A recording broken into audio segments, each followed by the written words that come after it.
Hey everybody! I couldn't find a party hat. All I could find was a little squeezy thing. So that's the only kind of birthday celebration thing I have today. But welcome everybody! Thanks for coming.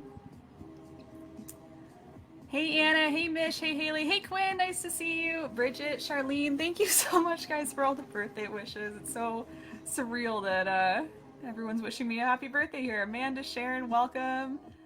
Magdalena, Lori, hello. Joanne, nice to see you. I'm glad you can make it. Leanne, Carla, Tanya, Michelle, Jen, Fawn, Carol, Charlene. Oh, thanks. Yeah, Rochelle, if it's your first time, I do keep up. Thanks for the little hearts, you guys.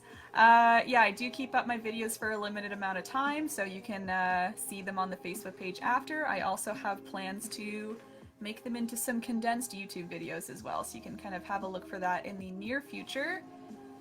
I haven't edited videos in quite a while, but I used to, so I'm looking to get back into it maybe this week and yeah, create some nice condensed videos. So if you want to rewatch it, you won't have to sift through like 3 hours of content.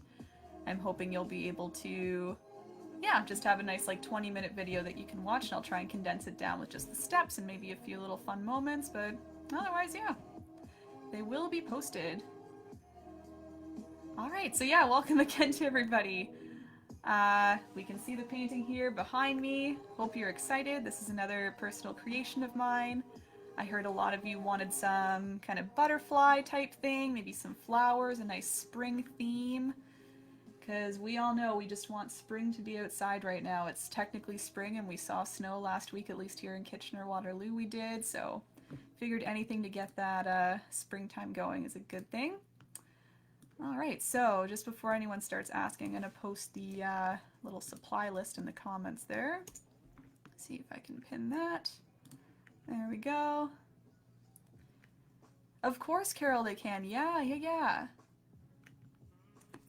New people, yeah, you can send them this link. You can tag them in these little comments here, and then that way it'll show up in their Facebook notifications. We don't start until 2 p.m., so they still have a little bit of time to get here.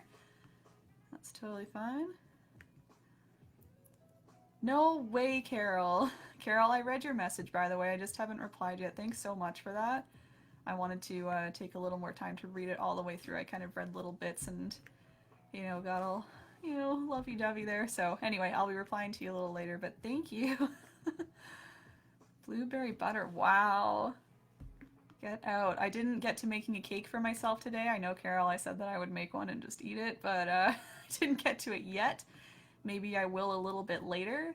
Otherwise, I think I kind of have plans instead to just order a piece or something and for maybe a local takeout delivery type service. So we'll see. Craving that carrot cake. If Quinn is still here, my friend Quinn, she knows I've been talking to her about carrot cake recently, so I'm getting that. I'm getting that today. Welcome, Alexandra. Nice to see you again. Thank you for the happy birthday. Hey, Linda. Thank you very much. Yeah, no worries, Carol. Cool, Charlene. I think you've done that before, right? Let me know how that goes. Thanks, Laura. Oh, nice, Mary. Nice to see you. Awesome. Cool. Okay, very local. Awesome. Very exciting. Let me know how it is, Mary. I'm definitely interested in what you think, being a first-timer. I think this would be a good painting to start with. There are some, you know, more techniques that require a little bit of patience, is what I say with this one. I wouldn't call them very hard techniques, just a little more patience. You can see our butterfly's a little detailed, but I will go through it step by step with you, show you all the nice little shapes in here. When you think about it in layers, it's really not too difficult. We'll be putting down a whole orange layer, and then we just kind of use the black to break things up. So I trust you'll be totally fine, even if you're a first timer today. Alright, so what else do I have here? I have my water. I made a little birthday drink. Nice little, doesn't really look purple. I tried to make it a nice purple, you know, just in, you know, ode to my favorite color. If you kind of shine it in the light, you can kind of see it's nice and purple, but anyway, I've got 2 little drinks by me today, so I'll make sure I can cheers you with both of those before we start. And again, I had my little squeaky thing. Hopefully it's not too loud. I don't know how I'll utilize that, but maybe I'll utilize it throughout. How do I sound today, guys, by the way? I have a fancy microphone beside me. I'm wondering if that has improved anything or if it's just not even noticeable. Let me know what you think for those who have joined me before. Wondering if it's making any difference. Thank you, Jill, and you're welcome. I'm glad to see you. And thank you, Heidi, as well. Oh, this is so nice. Again, this is obviously celebrating a birthday in COVID is a little weird, but it really helps to have all of you here with me. It's very, very cool. It's like our own little virtual birthday party here. And I got a little surprise from my friends today. I don't know if they're in the chat yet. I don't think so. One of them came over and dropped off a little goodie basket full of little gifts, and I was so thankful for that. It was so, so nice. They're the best. All my little girlfriends. They're the best. Great. Thanks, guys. I'm glad it sounds good. And even like, I don't know if it's maybe improved or not, or if it just kind of sounds... Anyway. I was testing the mic earlier and it seems, I think it was a big improvement personally when I recorded myself. Oh, quieter, huh? I can change that very easily now. Let's have a look here. I am speaking maybe a little softer, but let's turn that up a bit. See how that is. Ooh, okay. A couple of you saying that. All right, I'm gonna try speaking at a normal volume. You can let me know how that is. And I'll just keep adjusting. Again, this is kind of a new fun thing I got. So yeah, anything to make this a little bit better, a little bit crisper would be great. Michelle, I don't really have a set time length. I did an event on Friday and that one's still up. I was thinking I would probably leave them up on Facebook until I can get them onto YouTube somehow. So again, if you missed that, my plan is to edit these into more condensed versions. So maybe like 15-20 minutes long, and then that way it's a little bit easier to view rather than you having to sit through a whole 3 hours and kind of, you know, skipping through it as you like. So yeah, I would say at least a day or two would be safe if you want to be very safe, a day or two. Otherwise, again, I think I'll be leaving them up for now for at least a couple days as I edit them together into more condensed YouTube videos. There you go. All right, too loud now. We'll go a little in the middle here. Okay, yeah, you're welcome, Michelle. Okay, I'm getting some good soundings. All right, we'll just keep playing. Won't worry about it too much. I think we're all right here. I'll try and stop playing with it too so that you can adjust your volumes as well. So if you think it's a little loud, just quiet me down. If you think it's a little too soft, just boost me up on your end. All right, hey, Ariel Rose, and Mom and Grandma. Oh, thank you. And Margaret, okay. Yeah, man, I will. Again, I don't know if you just joined, but I think I'll be ordering something. I didn't quite get to making a cake, and I have actually some things to do later this afternoon too, so I don't know if I'll bake myself a cake or not, but I'll be eating something, don't you worry. I've got little treats beside me too. Again, my girlfriend's dropped off some little gifts and included with some little peach rings, so I'll be snacking on those today. Hope you don't mind. Oh, Mish, can you still not hear me? Mish, if you just got here... No, I think you were there in the comments earlier. I just got a new mic, so I've been playing around with it. You're just right now at max. Oh boy, okay. Alright guys, I am going to turn mine up, so if you think I'm a little loud, turn it down a little bit. I think I'm finding this nice happy medium here. Cool. Yeah, it's a quality mic, but I'm still trying to figure out how much it's picking up my voice. It's going to stay over here, and obviously I'll be looking around, so I'll see what I can do in terms of moving this closer even. I can bring it a little further out. Just want it off screen so you're not looking at it. There we go. Maybe that's a little better. Okay, I'll keep it there. We can keep playing with it, but I'll try not to play too much. Just a fun little thing. I like moving it around. Okay, thank you, Bernadine. Nice to see you. Thanks, Marianne. That's okay. Yeah, no worries, Marianne. Even if you want to hang out for a little bit, you're more than welcome to. Or again, you can just have a look later when this is posted. Okay, great, Mish. Awesome. Thanks, Sue. Yeah, you're welcome, Lisa, and thank you. Tanya, I'm using my regular phthalo blue, but I'll let you know it's the most minimal amount. We barely need any. The reason we have blue is for the little green bits here and here. So we have the little stem of the daisy, and I do a tiny little green spot in the middle, just for a little bit more detail shading. Otherwise, the whole rest of the painting is lots and lots of white. We have, of course, lots of yellow. You can see the soft yellow. We'll be making this nice orange with red, yellow, and white. And then it's going to be some black detailing, white spots, and of course lots of white for the daisy. So that's kind of a little preview of what we've got going. So really any blue will be fine, Tanya, because you're mixing it into green anyway, and we mix a nice light green. Thanks, Angela. I am so far, considering it has to be spent in isolation here. It's been pretty amazing so far, and this is just, again, amazing enough that I can spend it with all of you too and just paint and have some fun, so that's great. Jill, you could make it darker if you want by adding maybe a little bit of black in there, but as I was just saying to... who was that earlier? Tanya, I was saying that to Tanya earlier. We're just going to be using the blue for a light green anyway, so if you have a light blue, it's probably going to work out fine. I use mostly yellow and a little bit of blue for these greens just to make them a little more kind of lime green, light green, so there you go. Thanks, Mary, I'm glad. No worries, Tanya. Thanks, Archana, nice to see you. Thanks for the little flower emojis and the birthday cakes. You're welcome, Victoria. I'm more than happy to. Again, this is really fun for me to do. It's just pretty much how I'd want to spend my day anyway, so it's all good. What does Bob say? Every day's a good day when you paint? It's something like that, yeah. And it's true. It's very true for me, and I'm sure for a lot of you. Pina, nice to see you. Thank you very much. William, thank you very much. Carol, thanks for tagging your friend there. Mary, it's kind of just a schedule that changes all the time. This is my second one here, and I don't know. Let's talk about that. When do you want the next one to be, guys? I have a couple paintings already completed.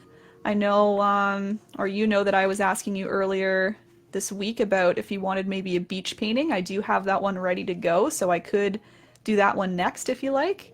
I won't show it yet, but I'll post about it soon. I was thinking maybe Friday. I don't know what you guys think of that. It sounds like Friday nights have been working well for people. We had our first one on Friday, this past Friday, and it seemed to work out well. So if you guys are interested, then let me know. We can do a nice Friday night painting session. Yeah. So, Mary, the answer is, I don't really know yet.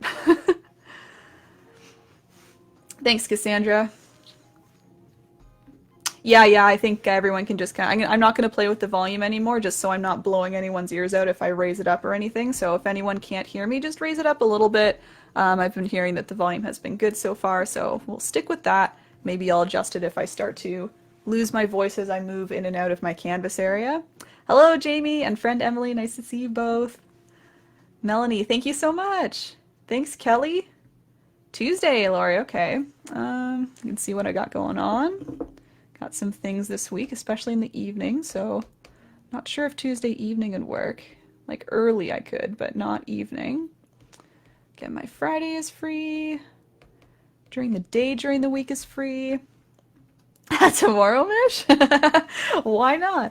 I'm a little busy tomorrow too. And I don't know if that's enough notice just for posting the event today. I would though. I am free in the evening. And here's the thing, guys. I'm asking about the next, like, you know, step-by-step thing. Maybe I'll do some more stuff, just my own ideas during the week, so keep your eye out for that. I was thinking of, yeah, experimenting with some other event types during the week. So maybe if you are free, like, maybe tomorrow evening or during the week, I'll be sure to announce things on the page as I decide, but just so you know, it might be some more fun, like, experimental stuff this week, so we'll see. Yeah, Linda, I totally could. I should look up a mug cake recipe. Every day. Yep. I hear you, Carol. If I could, I would. Oh, that's good. I kind of concocted a bunch of random stuff in here. It's turning out okay. No problem, Lisa. Sorry, guys. This gummy is taking longer to chew than I thought. No problem. I appreciate you popping in anyway, Lisa. And feel free to hang out for as long as you want in the meantime if you want to just hang out and watch what I'm doing. Chat with people at the same time, and you can always come back later. Thank you very much, Lisa. And good, Mish. Yeah, that's kind of what I was thinking. I think Friday evenings seem to be good. Hello, hello, Jamie. Wave, wave. Thank you, Sue. I know. I know you were. It's me, I swear. I'm not being held captive or anything. No one's behind the camera telling me what to do and puppeting me. It's me. It's all me. Okay, I've heard a few of you saying Friday would be good. Awesome. And if you're feeling the beach, let me know too. I think Mary said she's feeling the beach painting, so that's good. Alb, yeah, I do. Thank you for mentioning that. Yeah, I'll shout that out, guys. I do have tip links available. A lot of you have been asking for tip links and for just easier ways to tip me, so I have set up an e-transfer, like an auto e-transfer. You don't need to do any fancy passwords or anything like that. So there's an email up at the top in the description. If you're on desktop computer, you can see it. Where am I pointing? Kind of top right. I don't know if I'm pointing up there or not, but I think so. You can tip me there. There's also a PayPal link, so thanks very much, Alb, for asking about that. Again, I'm more than happy just doing these for free, and yeah, they're a lot of fun for me, and again, I have big plans for the future anyway, so yeah, we'll get there. Awesome, but thanks again for asking. Sue, awesome. Friday's good. Cassandra, any day's good. Awesome. Saying awesome a lot, but it is awesome. It sounds like you're all very flexible. Cool. All right. Oh, thank you, Julie. Little gif in the comments there. Cute. Nice flowers too. Some nice little tulips. We're matching our flower theme. But we're not, Mish. I would do it every day too if I could. Just got things to do here and there. And Saturday nights. Okay, that's a good point. I'll just keep that in mind for future, or maybe this Saturday, who knows. Yeah, Lori. You can even like throw me on in the background during your meetings too. Why not? No one needs to know. Yeah, William, you sure do. Can't pull him up because he's all taped up, but anyway, he is there. He's always kind of there. He was up top here, and you can see he was getting really painted up. You see that blue marking? It's because I painted right on top of him, so I moved him down a little bit so that he's a little bit safer. And thank you, Carol. I'm trying to. I just don't want to be like chewing on stream here. You know. Thanks, Cassandra. Oops, I'm gonna turn those volumes down there. Another wave, Jamie. How many times are you gonna wave? Yeah, no worries, Jennifer. Of course. Again, thanks for dropping in. I appreciate you even dropping in just to say hi, and feel free to hang out for a little bit. Thanks, Cynthia. Glad you guys like the beach painting idea. You sure could, Victoria. More about this painting. I actually changed this up a bunch. So blue was actually a thought that I had for the background anyway. It really made a lot of things pop. I went with yellow just to kind of soften it up a bit. Just kind of fit with all the other colors. I wanted just kind of warm colors today. Just a nice soft springy theme, but light blue would be beautiful as well. What I do when I'm creating these guys, I go on my iPad and I kind of draw them out first, because if you've heard me speak before about this, I'm no good at visualizing things and reproducing them. I need to like look at something and replicate it. So it really helps me to kind of draw out a very rough sketch and then actually paint it. And I made like 3 versions of this on my iPad, and one of them was a nice light blue, one of them was like a tealy kind of green color. So blue backgrounds would be beautiful. And yes, it will, Nancy. I don't really know for how long, but it will be up for at least a day or 2, let's say that. Thanks, Lisa. Hello, family. I see my family just joined. Oh, Jerry, you're very tame today. Welcome, Jerry. The neighborhood, Jerry. Oh, Pina, so we can do another birthday. Okay, cool. Yeah, I'll definitely keep Friday in mind. Oh, you're welcome, Charlene. Awesome. I'm glad everyone's good with beach theme. Any night works for you, Tanya. Amazing. You could, sure, Archana. If you want to do your own Zoom party and kind of watch me at the same time, I think there's a way to kind of cast to Zoom, I think, or screen share at least. You can kind of pop my screen up on your screen share and then share it with your friends. Go for it. I think that would be a lot of fun. Hey, Emily! Emily's the one who dropped off my beautiful gifts today. Emily, I'm snacking on some of the peach rings. I don't know who these are from, but they're delicious. They just take a while to chew, which I've learned here, so I'll try not to speak while I'm chewing.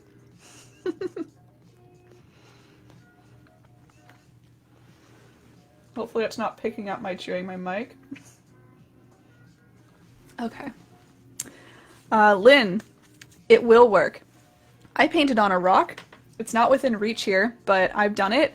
Other people have done it, and they turn out beautiful. You get some nice, beautiful rocks. Yes, I found it a little bit hard to blend on the rock just because it was such a rounded surface. It was hard to like blend things, but for sure you could do this one. The only real blending is really in the daisy today. All of the butterfly is just kind of color stacked on top of color. There's only a little bit of blending with the gray and the white, so there we go. Lots of different reactions there. Awesome. Sure, William. I think I wrote down turtle on my list, which is also out of reach right now, but I could start a new list because that list got very filled up. We're at 2:02, guys. I'm just going to finish up these comments and then we can start to paint. But yes, we can do a turtle for sure. Thank you, Cindy. What is the white on the yellow background? Oh, they're just little soft yellow white dots. So I'll teach you how to do do those. But what I do is I put a little bit of white, I blend it out, and then it becomes a nice kind of soft dot in the middle. They're just to pretty up the background a bit, just so the background isn't plain yellow. Just do a little bit of that soft white. Hey, Tamara! Nice to see you. Thank you so much. Are you painting today or are you just hanging out? Let me know. Is this up your alley in terms of painting themes? I would like to know. Oh, Sheetal! Oh my gosh! So we have a double birthday today. Sheetal and I have the May 17th birthday. Welcome, welcome, welcome. Enjoy your birthday with all of us. Thanks for coming. Even if you're not painting, maybe you're just hanging out. That's cool. And shout out Benjamin and Marissa. Okay, welcome to both of you. Thanks so much, Christy. Yeah, so Renee's painting on rocks too. Whoever was asking about rocks earlier there, Lynn, I believe. Yes. Yeah, Renee paints on rocks, she said, and they always turn out well. So there you go. Awesome. Okay, I'm all caught up here. Okay, guys, so yeah, we're a couple minutes past 2, so let's start. Yeah, welcome to our painting event here on Facebook through erinbunpaints. That's me. I'm Erin. Welcome, welcome, welcome. Yeah, a lot of you know it's my birthday today. I'm so happy to be spending it with you guys and just celebrating all together. Thanks so much for making the time to come out today. Even if you're not painting, maybe you're just hanging out and watching, that's totally fine as well. But if you are painting, this is what we're painting today. This beautiful unnamed painting. This is kind of a theme now. I'm just not naming my paintings here and there. They're just all nice, I guess, and just, you know, it's a monarch butterfly painting, that's all. If you want to name it something, you certainly can. Please do. But I'll just call it kind of like butterfly flower or monarch daisy or something like that. Anyway, what I'll do, guys, is I'm going to be recreating this with you step by step. So you can see this here. I'm going to switch that with my canvas back here. And that way you can kind of see a nice background version. But mostly you'll be watching me do it with you so you can kind of follow along step by step and recreate it as well. Straighten that out. There we go. You're more than welcome to change this up. Again, the whole point of this is just to kind of inspire everybody to get painting and have some fun for a few hours. So if you want to change up anything at all, feel free. If you're looking to do exactly what I've done, the colors you will need 5 of them. You will need white, black, red, yellow, and the tiniest amount of blue. The blue is really just made for the light green, or used for the light green rather. So if you have just a teeny amount or just any shade of blue, it should be totally fine. So keep that in mind. It's mostly whites and yellows and then some reds and blacks in there as well. In terms of the brushes I'm using, here's my crew of brushes. Switch these out soon. They're getting quite used. I have this large flat brush, I have a medium round brush, and a small round brush. I always say as long as you have some variety in your sizes, that's totally fine. You don't really need the exact same things that I'm using. I'll show you how to use these, but if you need some help with other brushes, you can just let me know in the comments there. I'll try my best to help you guys out. Oh, Tamara, I'm so sad. Oh no. Get some good old duct tape. I know I usually go to Home Depot and just get those screws and little nuts and try and put it all together, but duct tape will be fine too.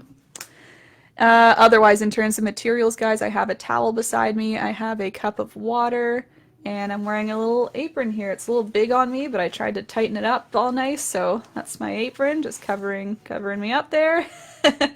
And that's all I have for today, so that's all the basic materials. Okay, so let's start off with a little cheers. Again, cheers to the birthday girls today. There's a few of us today apparently, so cheers everybody. Woohoo! Just cheers to a nice Sunday of painting as well. Thanks so much for coming.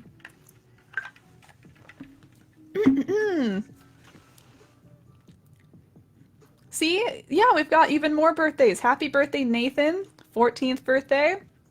Thank you, Vaughn. Yay, Jamie. Jennifer, thank you so much.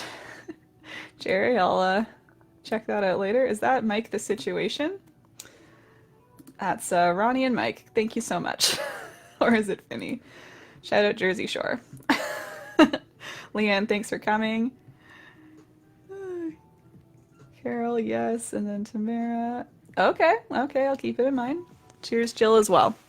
All right, guys, let's start. So I'm going to use a nice big brush here to start. Nice big flat brush. Any big brush will do, even if it's like a big paint roller that you painted your house with. That's fine too for this step. All of it's good. First thing you can do is dip that brush in your water. Clinkies, Jerry. Oh, awesome, Tamara. We still haven't started, so you can still got a minute here. I'm just pouring my paints. What I'm going to do on my plate once I pour my paints, everybody, is I'm mixing white and yellow together. I'm doing that nice soft yellow background to start. So if you had any other ideas for a different background, feel free to mix the color you want right now. But I will be doing just yellow and white. Here I come with my volcano plate. Dun, dun, dun, dun. All the paint is running down like lava. It's getting bigger and bigger. So again, I'm just mixing yellow and white because I like the nice soft yellow background. I found that worked well just with all the other soft colors in there. Sure, I could have done a darker background to make everything pop, but I was just feeling just soft and light when I was making this and wanted that springtime vibe, so one nice kind of light yellow color. And you're putting that everywhere. There's no change in color here. You're putting it all down here, all up and down here, everywhere, everywhere. Make a little design while you're at it. Do a little happy face or something. You're just going to cover it up anyway. You know, anything you want. And we're just going to put that everywhere. So I'm using nice big strokes. I'm trying to anyway. If you have lots of paint, you can really back and forth, nice big strokes.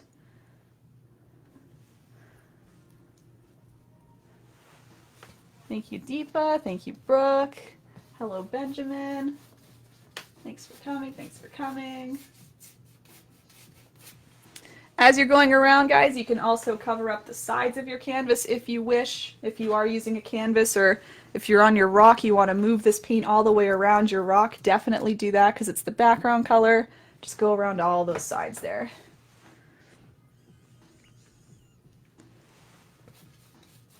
So yeah, this painting, I changed it up quite a few times. Even on the painting itself, I was talking about how I was sketching it out before, using some digital art programs. But even when I was painting, I switched it up. I had the flower a completely different color. At one point, it was like a red and yellow, and just wasn't feeling it. I don't know what it was. It just felt off. But if you want a red yellow flower or a blue flower or something completely different, again, it's your painting. You should be doing whatever you want. I'm sure there's lots of different color combos which will look great with this. Again, this was really just how I was feeling in the moment. So if you're feeling a different type of way, you should follow that. Thank you, Tanya and Addison. Thank you so much. Oh, it's okay, Linda. I don't know what you pressed there, but that's all right. I didn't see it if you pressed a button, so it's all good.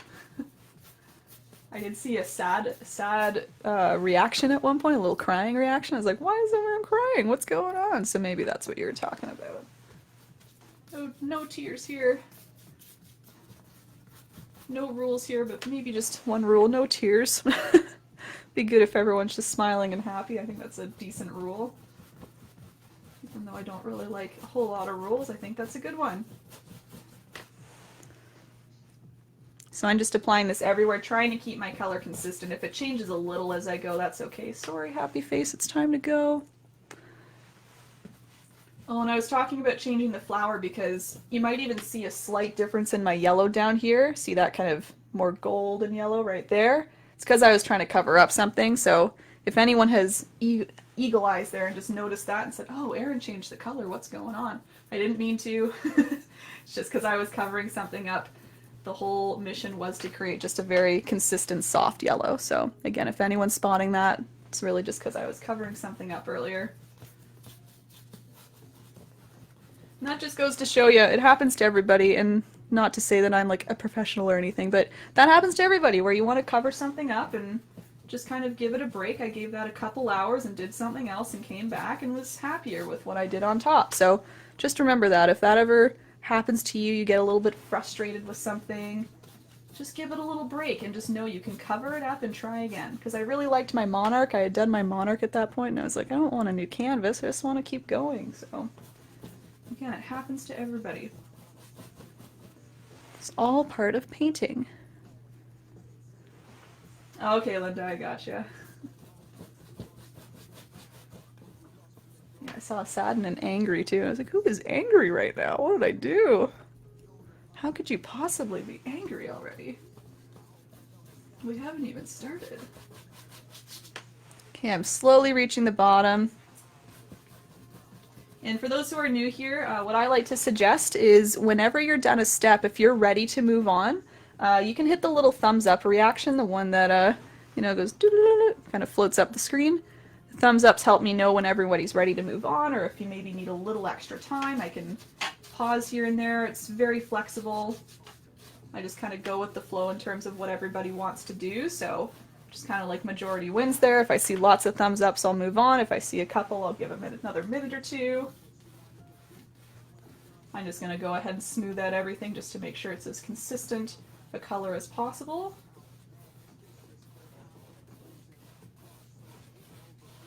You can see even my color maybe looks like it changed a little bit, maybe it got a little lighter on the way down, but that's okay. I'm not going to worry too much here.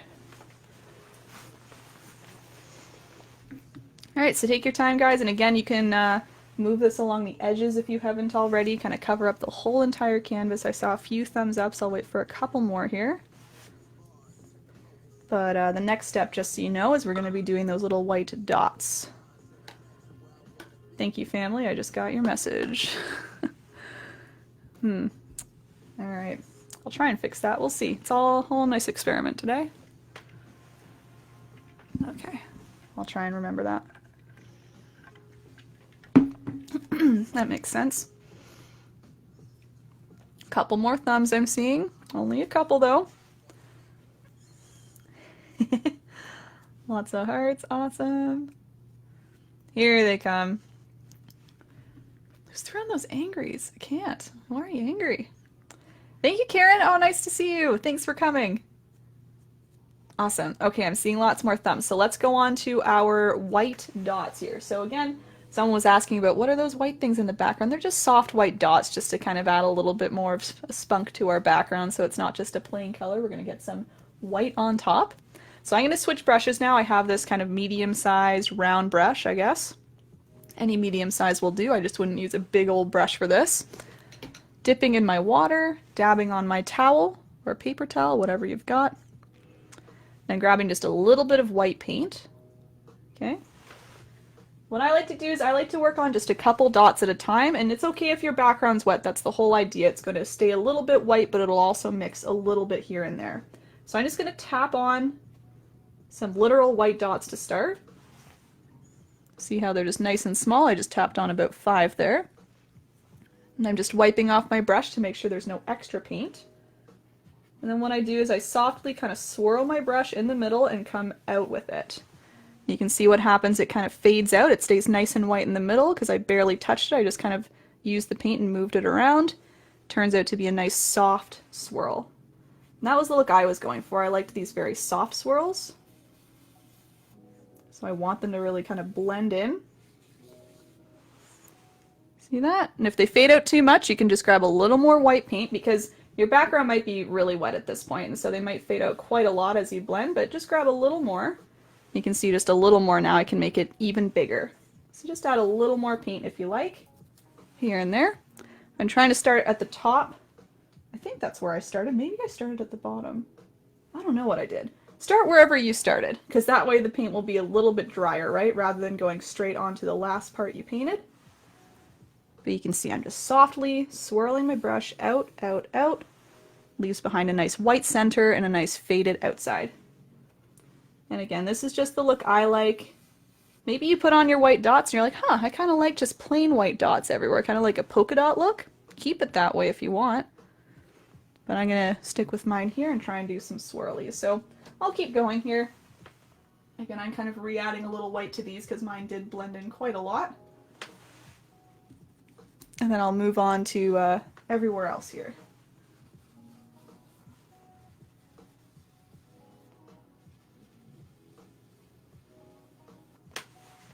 And there's nowhere in particular that I'm avoiding or anything. I'm just putting these everywhere. It won't interfere with the daisy or the monarch, so that's another good reason that I use the white and kind of the soft look, because we can just stack paint on top and very easily cover it up if we have a little dot anywhere where we want one of our elements.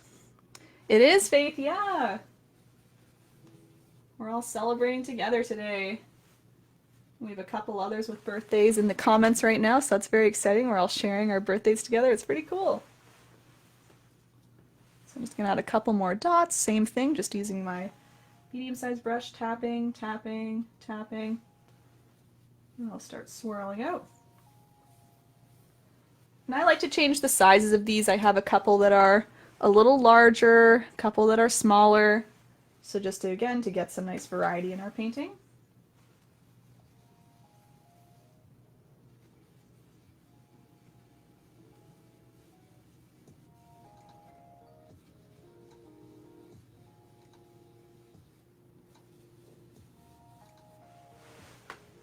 Some big, some small.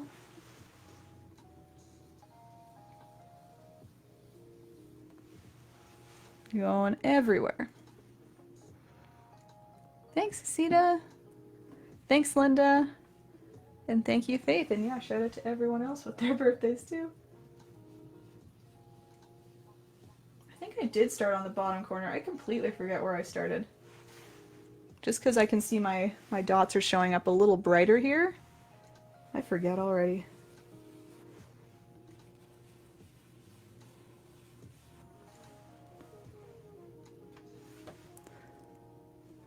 Still adding personally. Maybe you're still adding, maybe you're a little quicker than me. Just gonna add a couple more, I think.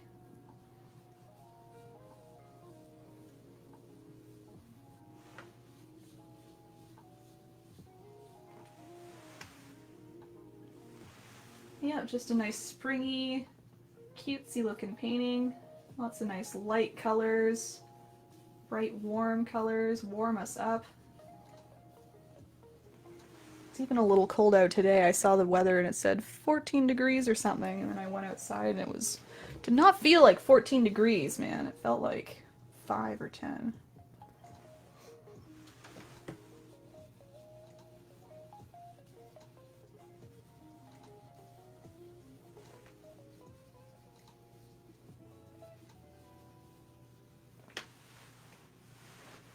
Okay, so I've pretty much filled up my background. See all those nice soft dots everywhere. Nice bright centers, kind of soft outsides. And even if your background is a little dry, these should still work out fine, because what you're doing is you're just moving that small amount of paint around and around and around, further and further out. And that way it'll kind of fade out very naturally as it goes, even if it's not blending with the background. It's kind of like you're dry brushing. For those who have heard me use that term before, kind of using a small amount of paint and just kind of scraping on top. That'll give the same effect, either wet on wet blending or the dry brushing. Thank you, Stephanie. Nice to see you. Are you painting today or you just popped in for a little bit? Either way, thank you so much for coming and for saying happy birthday. Cheers to you. Clink. I'm just going to check something. Hold on. I'll be right back.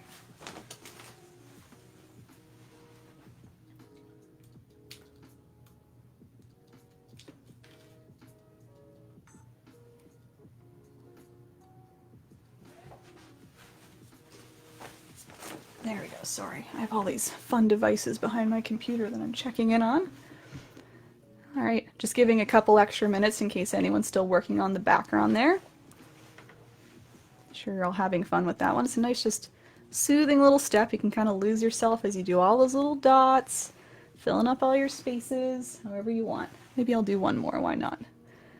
I only saw 1 or 2 thumbs there, so I'll give you some extra time. Here they come, here they come. Okay, I'll do one more dot and then we can go ahead here.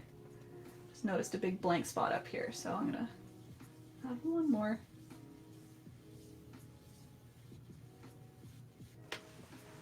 There we go. Here come the thumbs. Thank you guys. Stephanie, sounds good. Thanks. Again, thank you so much for thinking to pop in now, and you can enjoy later for sure. Yay, lots of thumbs. Awesome, thank you guys. Faith, I think I set it up for either currency if that's what you're asking. Oh, you mean number? Yes, like business number? Yeah, that's correct. Thank you, Teresa. Okay. Let's vote. Let's vote.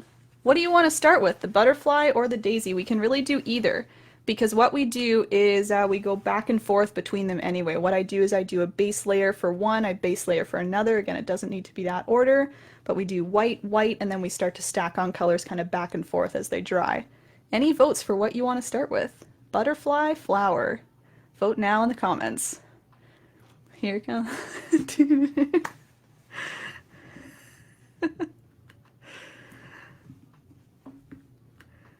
I think of Spy Kids too whenever I mention the thumbs, and I go, ugh, those little thumb guys. Ugh. Ooh, we got 3 votes for butterfly already. Uh-oh, now we're even. Dang, this always happens. I'm like, let's vote, and then it's 50-50. Flower's winning by 1. Butterfly is tied again. Butterfly's winning by 1. I'll stop the voting in 10 seconds. Go, go, go. 1, 2, 3, 4, 5, 6, 7, 8, 9, 10. I think butterfly won by like 1 if I was keeping track correctly. So let's do the butterfly first. Thank you. Carol, I was just reading about the birthday cake and then all those votes came in. Ooh, that's fun! What a fun time. You're like Snow White with all the animals at your front window there, just chirping along, singing along. That's so fun. Okay, let's do butterfly first. So everybody, I'm grabbing white paint and I'm using this medium-sized brush here. Bring this back. I don't know why I put it away already. Yep, butterfly won anyway. Oh, all of you are voting still. Yep. Okay. Yay. Okay. Thanks, Lisa. All right, so butterfly. So again, I'm going to be putting down just a white base coat. This is going to solidify, I guess, just the shape of the butterfly. It allows you to really take your time with shaping out the butterfly. And white, of course, it's very easy to cover. So if you make a little bit of a mistake here and there, or just find that you want to change something, you'll easily be able to cover the white with a little bit of light yellow. So that's another benefit to using white to start. But yeah, just so we can kind of work on the shape together, and then we'll fill it in later once the white dries. We're going to go back and forth a lot here. So what I'm going to look at first is kind of the front side of the butterfly. We kind of have him from the side view. So we have the front wing here, and then we have the back wing kind of peeking out a little higher. So I'm just looking at the front one here. And it is all kind of one wing, but I like to think of this as 2 separate areas. I kind of have the top part of the wing, so like this, and then the back part of the wing is right here. So even though it is connected, you can see the black kind of looks like it splits them up, and there's a little bit of a slit right here. And then you start to see the background wing here. But again, it's good, I think, to think about it as one piece and a second piece, just for teaching reasons and for kind of proportioning things. So I'm going to start up here. I'm going to move kind of up like this, and then I'll bring you down here. But of course, before we do that, we got to put the butterfly body on. So the body, you can see, is just kind of an angled line going up and to the right. So you can place this really wherever you want. I would say this is about 1/3 of the way down, maybe 1/3 of the way across, just anywhere in that top left section, making sure you're leaving room for your wings, of course, right? So let's go for it. I'm just going to look straight ahead. Just doing a nice angled white line right there. Again, you can just go for it to start. If you want to change it up a little bit as you go, that's totally fine. You can cover it up with some light yellow as you go. But this body is the base of our butterfly. Okay, so as I said, I'm going to start with the top part of the front wing here. It starts right near the top of the body. You can leave maybe a little bit of an overhang, but essentially the top, all it is a nice curved line coming up. It kind of curves a little right, curves a little left, and it kind of ends up going kind of straight up. You'll see what I mean. So here I go. I'm going to curve upwards. It's going to curve a little to the right as it comes up. It's going to curve back a little left. And in the end, it kind of ends up being straight up and down from where I started. That might be a little bit high, but I'll just go with it. Maybe this guy will be a little bit bigger. As long as you have a little extra room up here for the second wing, the background wing, that'll be fine. So again, as you go, don't hesitate to do this a second, a third time. If you maybe place something, you don't like it, you can do it again, and then just kind of cover up things a little later. It's probably best that you don't worry about your mistakes for now. You let those dry, and then you can kind of erase them all with some nice light yellow later. So again, I've curved right and left, kind of going straight up like that. I do a nice curve coming down into the left, so I curve very quickly, so I'm kind of creating the tip of the wing up here, but it's a nice curved tip. Let's see if I can bring it here. And then you come down into the left a little bit, so I'm just creating a nice tip to the wing.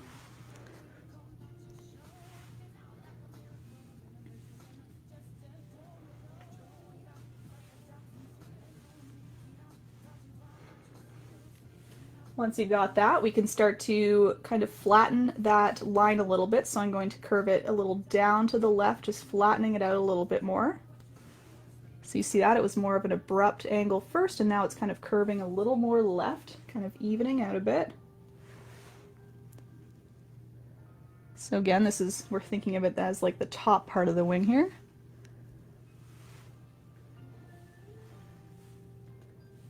And then lastly, what you can do is you can do a quick curve and swing it down to the middle of the butterfly. So the middle of the body, I should say. So my body's going right here. So I'm aiming just anywhere for the middle. So I've curved down and in very quickly. And that's kind of the top part of that first wing. And I'm just comparing. This might be a little wide compared to my other one, so maybe I'll swing it a little quicker. You can always, again, adjust as you go. Okay, so I've done, again, this top part of the wing. See that nice shape right there? That's this. So now all we have to do is do the back end of the wing, or bottom part of the wing, I should say. And that's a little easier. It's just kind of a curve up, around, and then back into the wing. You can see there's a little bit of a kind of wiggle with our brush, a nice little detail, wiggle, wiggle, wiggle. And you can do that now with the white, or you could even leave it for the black. It's more so just getting the sketch down right now, so if you don't want to do all those tiny little wiggles, you don't really need to right now. So let me show you. So you can start, you know, a little, maybe like in the middle of the wing, let's say. So you can see the middle part of this left-hand side. You can start about there. We're going to go up and out, so we're creating a nice gap or a V shape between our two pieces of the same wing. It's not going to go quite as high as this, so you want to end it very quickly here and just kind of swing it down and left a little bit. Yes, so it's kind of curving like that. Again, that might even be a bit big. I'll just kind of complete it to see how it looks. But again, down to the left. And then it's going to swing over to the right, back to the body. So once again, I have a little bit of an overhang at the bottom here. And sometimes it helps if you want to flip it this way. You can see more of like a straight-on upright version. That might help you kind of see some proportions a little bit better if something isn't making sense, for example. So I was kind of saying to myself, I think this part's a little big on mine. I think I swung it a little too far out this way. So again, now is your time to adjust. You can just kind of, I'm going to bring mine a little further in, for example. And I'll just tell myself later to cover that up with some yellow. I'm just going to leave it for now, but I think I'm happier with that smaller bottom end of the wing. I think I'm widening it out at the bottom too. Okay.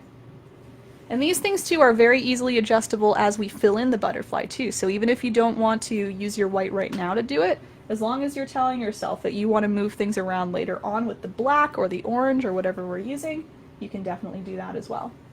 Just giving a quick minute for you to look at that shape there. I'll have another quick look at mine as well and maybe adjust a little. I think it's pretty on point though. Maybe a little further down. And then swinging up. I'm just going to leave it outlined for now. The idea will be to fill it in with white, but just so I can show you the second set of shapes here, I'm going to leave it outlined so you can really see it. If you would like to fill yours in, you can, but I'm going to wait.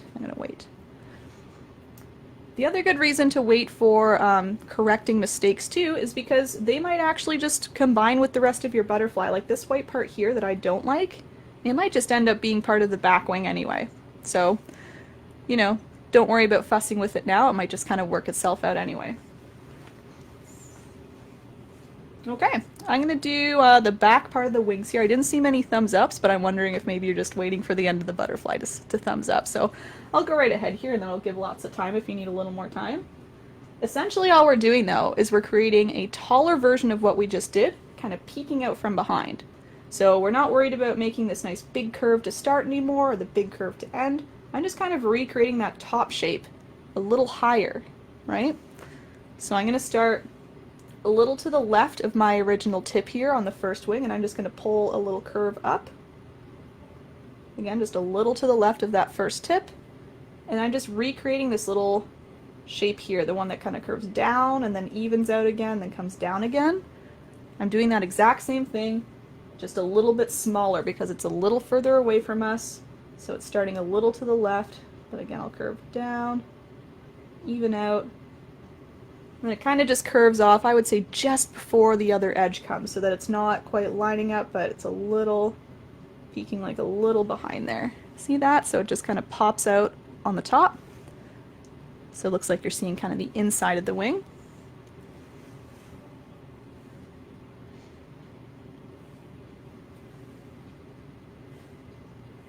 And then you can create the bottom part of the wing, so we're creating this again. Same thing, you're just kind of creating the top edge and it's just kind of peeking out. So here I go, I'm going to start it right around here because again, we want them to be connected but kind of splitting, so we're keeping the nice open split right here. We're going to come up, curve around, and I'm going to curve down, I would say about like halfway across the top of this one. See how it's about halfway across the curve? It comes about there. That's what I'm doing for that one. And that's the basic shape. We can compare. Let's have a look. If you want to look at both of them together, I'll try and put them right beside each other. Have a look. Woo! Alright, see that? Hopefully that helps, and I'm still seeing my bottom edge could be a little bit, I think a little more curved down. So again, you can do what I'm doing, just add a little bit at a time. If you think something's a little off, again, just have a look at mine, try your best to match things up, just look at one piece at a time, like one curve, one edge. That'll really help you to see if anything's just proportioned a little funny.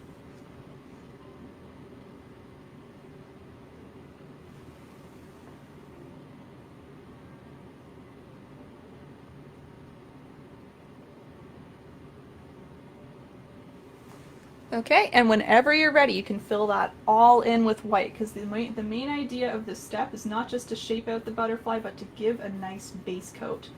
Even though my background is a nice soft yellow, I just want to make sure I'm giving a nice white base so that we can get a nice bright orange on top, and then the black will go on top of that, and it just all kind of evens out very nicely. So I'm just filling this in now. Again, you might see some kind of scraggly lines around that I'm going to leave behind, but I'm going to fix those up later. I'm going to let them dry for a little bit and then we can fix them up right before we fill in the butterfly or something like that. Or maybe right at the end too. If you don't mind leaving those, you can always leave it for the very end step, but I know I don't like to watch them. I don't like them hanging around. I hate seeing them, so I'm going to be erasing them or covering them up myself soon. So you can see in the end it looks like one giant blob of white, and that's okay. That's alright. You can still kind of see your brush strokes if you're worried about the fact that you just lost all your shape. If you really look hard, you can kind of see brush strokes from your original front wings, and if not, you can kind of repaint with your brush right now just to really show yourself where you're going, and you should be able to see them on yours. Lots of thumbs! Wow, you guys are quick! Just wanted to give you a quick close-up and then we can move right along if you're ready. See how you can kind of see my brush strokes there? That'll help you. If you want to do some little brush strokes in yours, think that'll help you just be a little more organized, less intimidated by the big blotch of white that we just put on our canvases there. And again, things like this, I'm going to cover up later. I don't like this little spot. I'll move that around later. So many thumbs. Oh, you guys are so fast. I'm so shocked. Butterflies are not easy. But I hear ya. Let's move right along. Maybe you're just excited for the daisy. I know a lot of you voted for the flower to be first. So maybe you're just patiently waiting. All right, let's talk about the flower, then we can do it. So guess what? We're doing another white base coat. Again, it gives us a chance to kind of sketch out our flower a little bit, move things around if we need to. Again, we're using white, so if you need to make things longer or shorter, you have the ability to do so. You can see my flower is a little tilted, so rather than having it straight up and down, it kind of goes like that. So that's why I do a round kind of oval that's a little bit tilted to the left, and then I do all these little petals surrounding. The petals, you can see they start a little smaller up top because, again, just the viewpoint, I kind of imagined kind of looking kind of like a little on top but a little, you know, in front as well. So the further petals will be a little shorter from our viewpoint and the closer petals will be a little longer. In terms of the shape, they're all very rounded. You can see very rounded tips. They all kind of start thin in the middle, they get a little wider, and then they get nice and thin at the end again, so kind of like thin rounded tips. Not the pointiest, but just a little thinner than the edges here, or the middles. And lots of layering, so don't be intimidated by the layering quite yet, because all we're doing is we're putting on white. We're just going to sketch out all our petals, and then we can figure out the layers later. And otherwise, oh yeah, otherwise I'll point out the curves.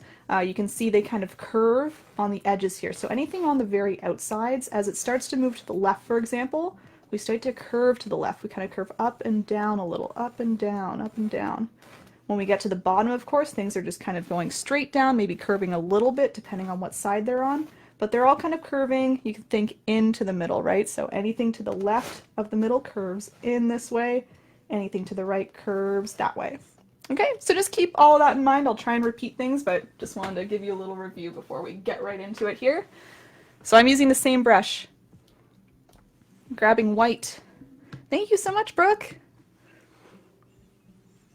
Oh, thank you, Darlene. I really appreciate it. It's no problem. You can enjoy this a little later, but thanks so much for thinking to stop in. I like to start with the center of my daisy. I would say it is about 1/4 to 1/3 of the way up. So right around in here. And then, it's not quite 1/3, it's not quite half. So it's not halfway, maybe, let's say like a little to the right of halfway. I think that's fair. So if you find halfway, go a little right of that. Then again, about 1/3 of the way up. Again, very easy to move this. This is just the center of the daisy. Place it, see what you think of it. If you want to move it again, you can, because it's just going to be the middle. It's all going to be covered with white anyway, very soon. So you can see I'm doing this oval shape. It's kind of like an elongated oval this way to the left and right. It's kind of tilted, so it's not perfectly straight. It's kind of tilted to the left there. I can tilt it probably even more. Let's do that. Again, this is the great thing about painting with white. You can just kind of move things around as you wish, and it'll all make sense at the end.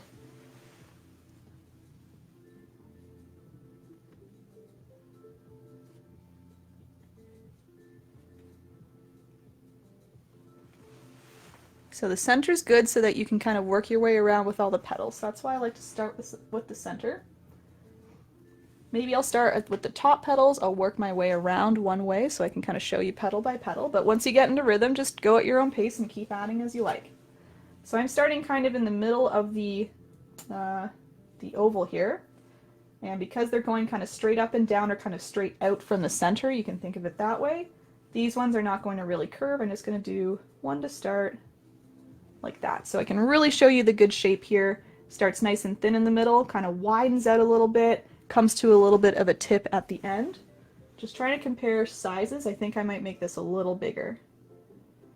Again, if you're nervous about size, you can always start a little smaller than you think, because it'll be way easier to make things a little bigger rather than shaping them out and making them smaller. Again, you can do that still pretty easily, but it involves a little more work because you'll have to take your background color, cover it up, etc. So that's my nice little petal shape. And this will be the smallest petal I have because it's the one furthest away, going kind of straight up and down from the middle, right? So straight up and down from the oval. So again, it's not straight up and down this way, it's straight up and down if you make your oval even. Remember that. Okay? All you're doing now is just stacking on more around it. So I'm going to do the same thing, starting from the middle. You can go right tight beside it, or you can even go a little on top of it if you want, because we do want some petals to layer. As long as they kind of separate at the ends, you can see it's fine to overlap. It's actually good to overlap. If you want all this nice layering and shading, you'll really want to purposely scrunch these together a lot so that they have lots of overlap so that we can decide which ones are in front and behind later on. So don't be afraid to really bunch them up and make a nice full daisy. Okay, so as I move further to the left, I'm going to start to curve these a little bit. So see what I did there? Rather than making kind of straight out, I made it curve a little bit on the edges. Kind of went down, up to the left a little, did my little tip, came back, down and right. See how it kind of curves a little bit. So very subtle to start. It's going to get curvier and curvier as we go, but it's good to start off just a little for now. I'm just going to keep going here. And in terms of the length as well, I'm trying to make them a little longer as I go around. And that, again, this should be the shortest one here. And then we get kind of longer and longer. Again, shortest when you tilt it like this. See how it's short? This one's get a little longer, a little further away from the middle.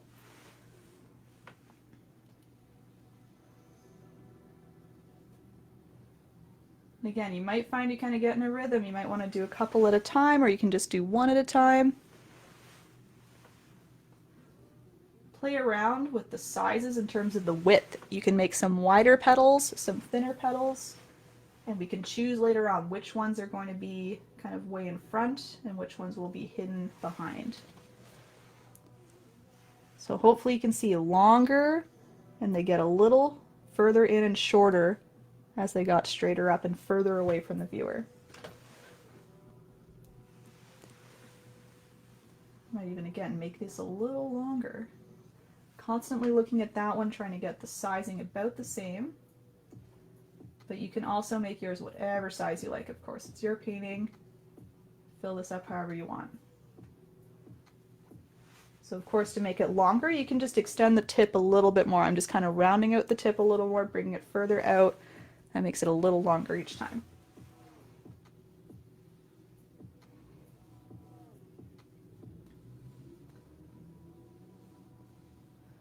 And I mean, the length rule isn't a hard rule. You could always have a couple that are kind of stragglers. Maybe you have one that's a little longer when it shouldn't be, or a little shorter when it shouldn't be. Again, those are kind of the ones tucked behind or right in front. As long as basically you're getting long, short to long, and then back to short again, that's the main idea. Just generally.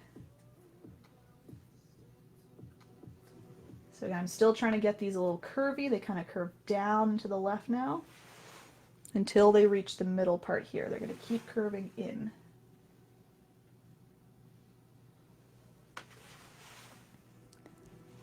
If it helps you, you could even rotate your canvas. I know I do that sometimes when I'm having a little trouble seeing like how far things are tilting. Sometimes it helps to kind of move the canvas around. You can kind of see, oh, okay, so this one started tilting a lot more. So maybe I'll straighten it out a little, and then we can tilt this guy a little more. You know, you can start to see, again, just different areas when you start to move it around. You can kind of see all the tips differently and the roundness of the whole entire flower. So feel free to move this around if you need. Hopefully I don't need to do a whole rotation. Stick it this way, why not? Whatever works for you. I think it actually works better if I keep it like that, so I'm going to keep it. But again, note how close I'm making them together. They're all very much overlapping in the middle, but on the outsides you can still see all their individual tips.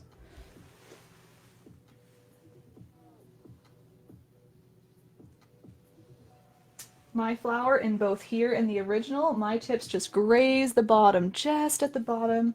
They don't technically fall off the canvas. I made them just about touching the bottom. So if you want to use that as a reference point, feel free. Or you can just make your own daisy, whatever size you like.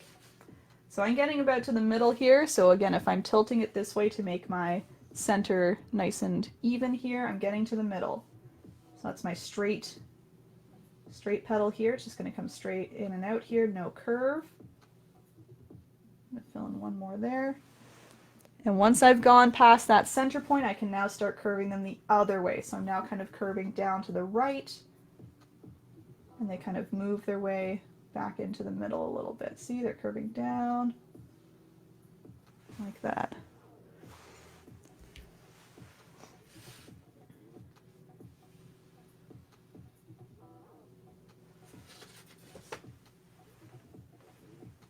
So these should start getting shorter and shorter. I probably should have made some of these a little bit shorter here. That's okay though. I can either extend the middle one a little bit more so it's the nice long one. Yeah, I'll do that, and then these guys are getting a little shorter because again we're starting to come around the flower again, coming behind the flower, so all the petals are getting shorter. You can either just keep going or you can start at the top again. I think I like to do that. I'm going to start up here again and I'll meet where I ended off there.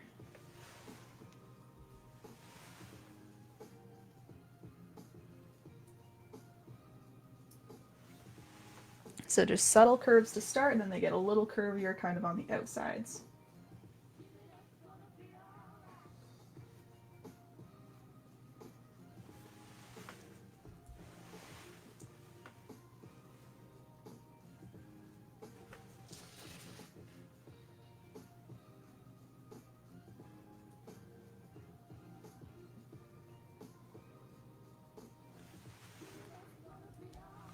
I saw a few thumbs already, but I'm going to keep going here. I haven't quite completed mine, so just in case anyone needs more time, we're all in that together here.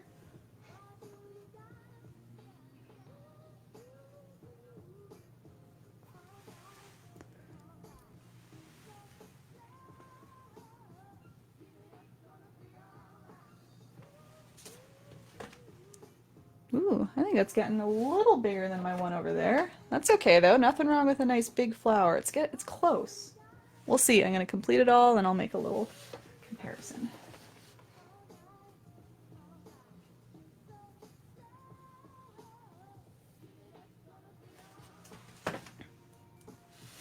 Couple more thumbs I saw. Guess you guys got in the groove and you just added all your nice little petals just pretty consistently one after another. That's great. Thank you, Penny. Thanks for stopping in to say that. I don't know if you're painting, Penny, but again, thanks so much for coming in.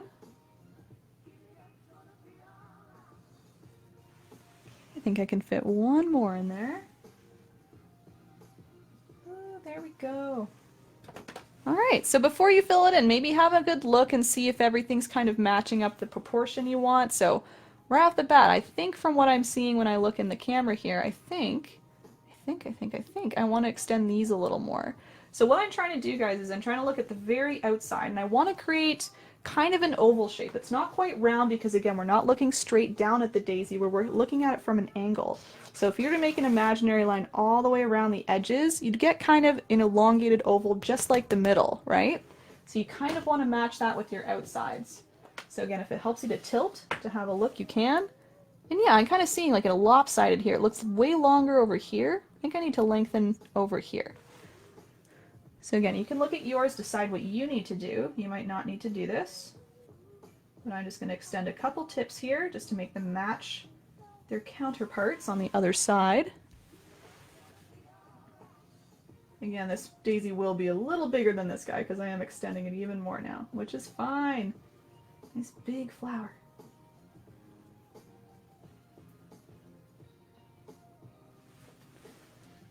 Yeah, maybe even a little more just right here. So again, I think I match these, match that. Where was that? Right here. Oh yeah, that makes sense.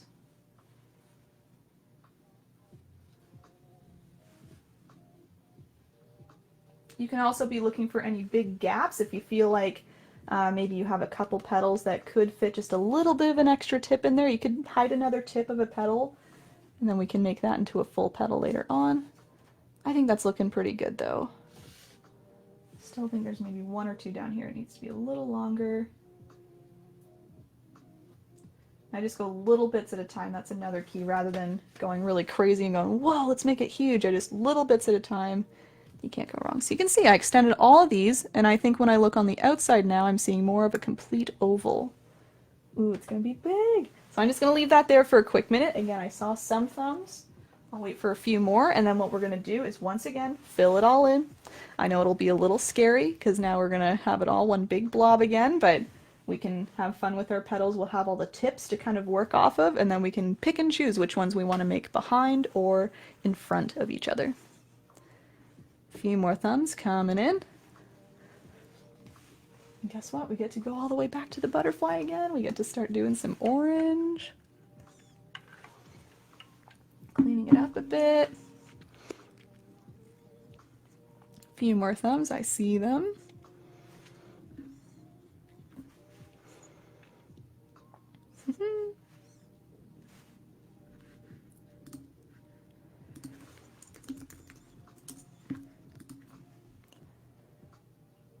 Here they come. Cool, guys. Okay. So again, the last step is just filling it in. So if you haven't done that, you can. I'll do that very quickly, just in case maybe your thumb's in because you've already done that, but no real technique. I'm just filling in all these nice petals. And this is because, of course, we'll be using white, right? So we want to make sure we're doing a base coat of white. Yes, Victoria, we are. Yes, you can do that. That's what I'm giving a little time for now. Yeah, and again, we're not doing really a base coat for a color. We're just doing base coat for more white so that we don't see any of our yellow through. We can get a nice pure white on top of all that background color. And again, some of you might have a different background color, so this will really help fade it away. Oops. Need more white. Again, we use lots of white in this painting. Here it comes. Yeah, I'll try and put it on quick. I see lots of thumbs now, and I assume that's because you're done filling it in too. So you're just speedy, speedy, speedy. Trying to smooth it out, I guess I should say that as well. I think I mentioned that in the butterfly, but this as well. If you see any big ridges, just as you're kind of blobbing on the paint and filling this in, just try and smooth them out with a few brush strokes. If you see a couple ridges from where you outlined your daisy, I wouldn't worry about those because that'll help you later on. You'll be able to really see where your petals are going. So it's more so just making sure there's no huge blobs of white as you're filling it in. That's what I mean by smoothing out those ridges.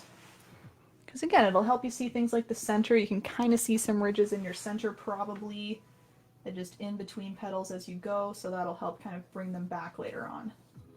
Just so you didn't do all of that lovely work and then cover it all up.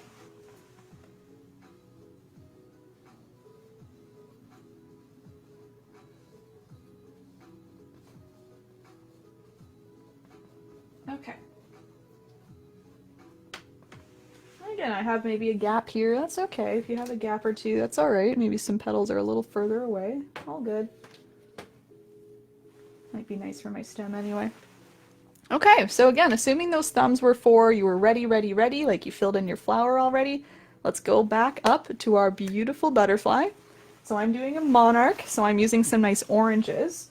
So what I did is I used a little bit of a brighter orange in the foreground and a tiny bit of a lighter orange in the background. You can see there's not a big difference, but I liked the idea of making this wing just a little bit of a different color so you can really see it. Even though we have the black, sometimes the black outlines get a little mixed up and the viewer's saying, okay, which one's the front and back? So I made this one a little more of like a reddish orange, and then this is more of a just like light yellowy orange, but still nice bright orange as both of them. So I'm going to use the same brush I've been using. Just trying to hang this up. There we go. And we can mix a nice orange together. Oh, I'm gonna need some red on my plate. So orange is made by mixing red and yellow. And I would say I used even amounts, maybe a little extra yellow in there because we still want it nice and bright. Let's say it's a reddish orange. You can just play around with the red and yellow and make a nice bright orange. That's really what I'm going for. Thank you, family. I'll try.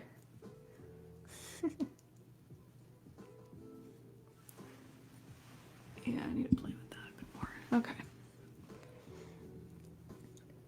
So I was just playing there. I think I used about even amounts red and yellow, just any sort of bright orange.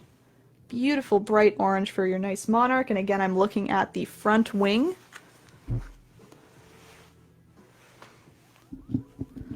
If I move this over as I go over here, let's try that. Okay.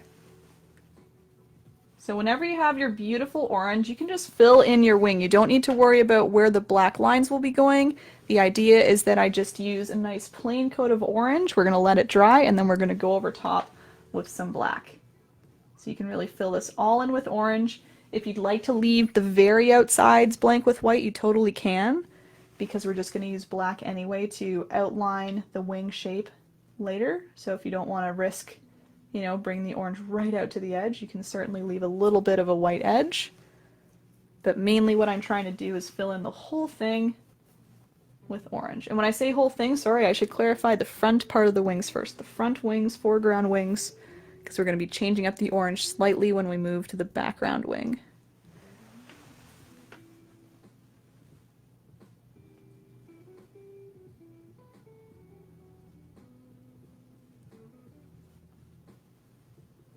So see that I'm trying to cut off that front wing there.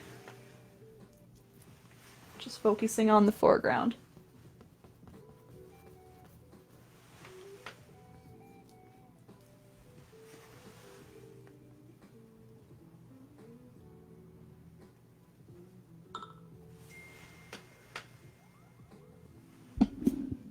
Okay, I will. My family's giving me some mic tips off camera here, so that's why you see me playing and responding to them here.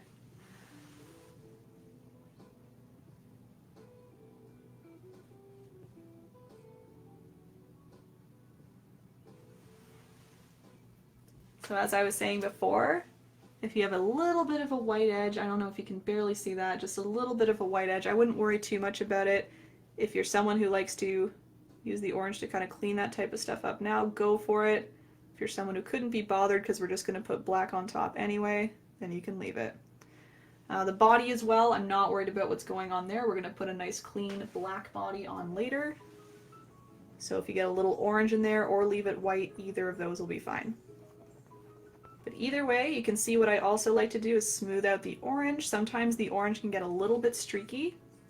So doing some nice, very light, large strokes will help even everything out. See the difference there? All these different strokes versus the nice, smoothed out orange.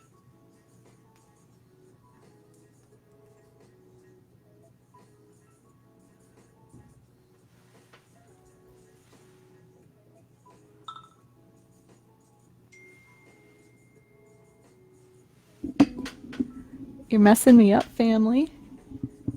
There we go. Back to original. Let's experiment later, okay? I'll leave what's working for now. Okay, I'm just perfecting that bottom part here, that bottom part of the wing, and smoothing that out.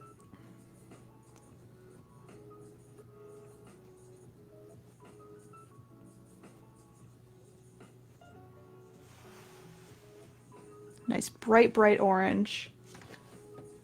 Looks, I would say it looks a little more red on camera, at least from what I see, but I would call this just a nice, typical bright orange.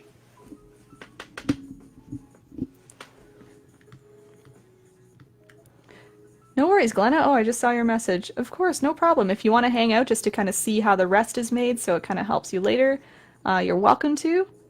Otherwise, you can always look for the video after I'm done too. We'll keep it on the page for a little bit. It is okay, William. Yeah, if you want to do like different than a monarch, for sure, tons of different colors you can do. Butterflies are all different colors. Some of them have cool patterns in them, like our monarch will have kind of the black as the pattern, but some have like, you know, the eye pattern or just maybe some blending of colors. Lots of different ones. Okay, just giving a quick minute and then I can go on to the back. Again, if you want to move right along to the back of the butterfly, the background wing, that's just going to be a slightly lighter orange. Seeing a couple thumbs here. I'll go right ahead, why not? It is a pretty straightforward next step. So to lighten up your orange, I'm just grabbing a little extra yellow and maybe a little bit of white too. I'm kind of dipping into my light yellow that the background was, mixing that into my orange. And that way it creates just a little bit of a lighter orange. There are the thumbs. Thank you guys. So yeah, just in case you haven't done that, I'm going to go ahead and do my background wing. Oh, that's quite the difference. I want just a very subtle difference, personally. If you like a nice big difference, you can keep it a large difference in color, but I'm trying to make it just a little subtle. It's kind of just a slightly lighter orange, personally. Let's go with that. And I'm sure you'll see it'll be a big contrast now, but once we add the black too, it kind of pulls it all together again, so even if you have a pretty stark difference, you'll see the black kind of brings it all together.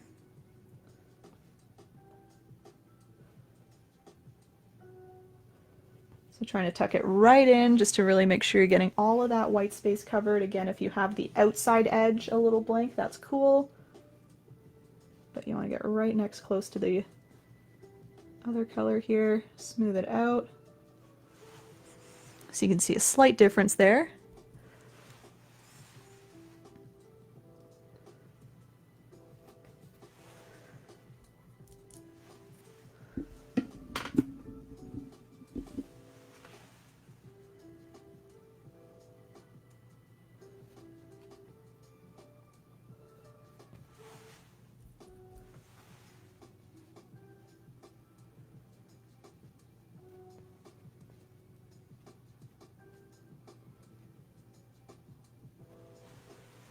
Okay, so that's what mine's looking like there. Again, things like this. Maybe I'm looking at this and I'm saying that tip could be a little more kind of a rounded tip. Or I guess maybe rather it's too round, it's too flat. I want to make it more like this one, more of an arch. I'm just going to leave it for now. The black will help fix that up later. So it's more so just getting the base down. I'm good with that. Again, I think my butterfly's bigger too. It's all kind of working out. I have a nice big flower, big butterfly. It's all kind of proportioning nicely, so that's lucky for me. Chef Cat, welcome from NYC. Thanks for coming in. Just gonna give another minute, guys. I'll wait for some more thumbs. Again, I wasn't sure if the thumbs are for completed the whole thing or just the back one, the background. Snack on my peach ring in the meantime. Nice little reward. If you're snacking too, that's what I like to do. I like to snack after each step, like a little reward that I've done it. I added a bit of both, Jill. A little bit of white and a little bit of yellow. What I actually did is I dipped into my background color. See that? I kind of transferred in there, and that created a little bit of a lighter yellow. You could use either or both.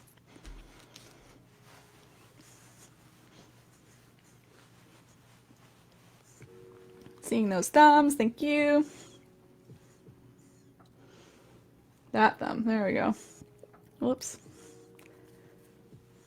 Yeah, you're welcome. Okay. So guys, we can go back to our daisy. Again, we're just going back and forth, back and forth, back and forth. Go layer to dry, then we go the other way. So at this point, your daisy might be a little bit sticky, just because that was a little bit of a quicker step, but that's okay. What I like to do is I like to do some of the petals now. Lots of hearts, beautiful. I hope that means you're liking your painting so far. That's great. But yeah, what I like to do is I like to do a few petals around, and then what I'll do is I'll let those dry and do the foreground petals. So again, I'm kind of working with two kinds of petals. We have the background petals and the foreground petals. I'll have a nice close up here for you. So they all kind of do end up blending together a little bit, but you can see what I've done. The nice background ones, I shade up a little bit more. See the ones that are a little more shaded? A little more shaded. Those are kind of the background ones that maybe the edges are cut off a little bit. A nice foreground petal goes in front a little bit. You still see it, but again, the sides end up being a little covered. So it doesn't really matter which petals you choose. You can choose whichever ones you like. What I do is I just kind of make sure they're dispersed. So I wouldn't put, 3 background petals beside each other because that doesn't make sense. You need something to be overlapping, right? So you can do like every other one, every third one, and kind of make sure that we're using my technique that I'll teach you to make them a little more shaded. But I will warn you, all the shading, super delicate. Like when I say shading, we're really not making dark grays or anything. You can see how light the shading is. It's just a very light gray, kind of more at the base and kind of extends down a little. There's some that extend a lot, but mostly they're sticking in the middles, right? And that's because that's where they're mostly going to be covered, is the middles, and then they all kind of come out to play at the ends here, right? They're all nice and prominent at the ends. So, let me show you what I do. And actually, you know what? I changed my mind. Let's do the stem first, because we should put the stem on and then we can overlap the stem, right? So sorry, we're going to do the stem first and then I'll actually show you that whole technique I was just talking about. Let's do the stem. Okay, so we've got a nice light green for the stem. I'm going to use the same brush. If you want to use a nice small detailed brush, you certainly could. And William, yes, change up the color of your flower, please. Please do. Thank you so much. Okay, so for the stem, you can see I use a very nice light green. It's like a lime green, not doing anything super bright. So to make a nice lime green, just lots of yellow and the tiniest amount of blue. Remember how I said if you're running low on blue, maybe you just don't have a lot of blue, you're in luck because we don't use a lot. I'm using the tiniest amount in my green. Sorry, this thing is heavy as I demonstrated last event. Quite the heavy plate. Even lighter than that. So if you want to really lighten up, keep adding more yellow or even add a little white. See, that creates just a very, very light green, just to match with all the other light colors in here. That's why I used a lighter green personally. And it's just a teeny little stem, but I just didn't want my flower kind of floating in space here, so I wanted something to anchor it a little bit. And remember, our flower is a little tilted, so you want to make a nice kind of curved stem coming from the middle, but coming from, again, the tilted middle. So you're not going to look like this and curve down, right? You're going to tilt it and curve down like that, so it's more of an abrupt curve. So you'll probably only see it just at the very tip here. You might make it go in between petals, maybe a little in the crevice, for example, and that's why we're doing the stem now, so that we can always overlap it if it overlaps a little bit of white. So I'm just going to I'm not actually putting green on, I'm just going to move my brush over like this so I can follow it. And kind of choose where I want my stem. Nice thin little guy. I think mine actually will work out a little bit that it actually shows right there. I happen to have the one gap right here, and I think that's where my stem is. So I'm putting a little bit of green just poking through, and then I'll see the rest of the stem down here after my petal ends. That worked out nice. So again, you might have just a little bit of a stub, for example, or you might have a gap like me. But again, as long as you're starting from the middle, again, kind of looking at it tilted and curving down like that. That's the stem. Now you can see it really makes it look tilted. It's way off to the right because the whole flower is going woo like that, right? All right, glad we got that stem on. I'll give you a quick minute if you're adding. Very quick little step. And like I said, this is good because if you happen to overlap maybe your nice little tip here, you can now use white to, you know, clean that up again.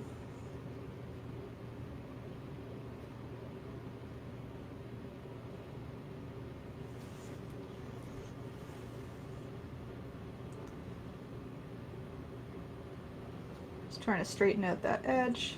There we go. Smoothing out.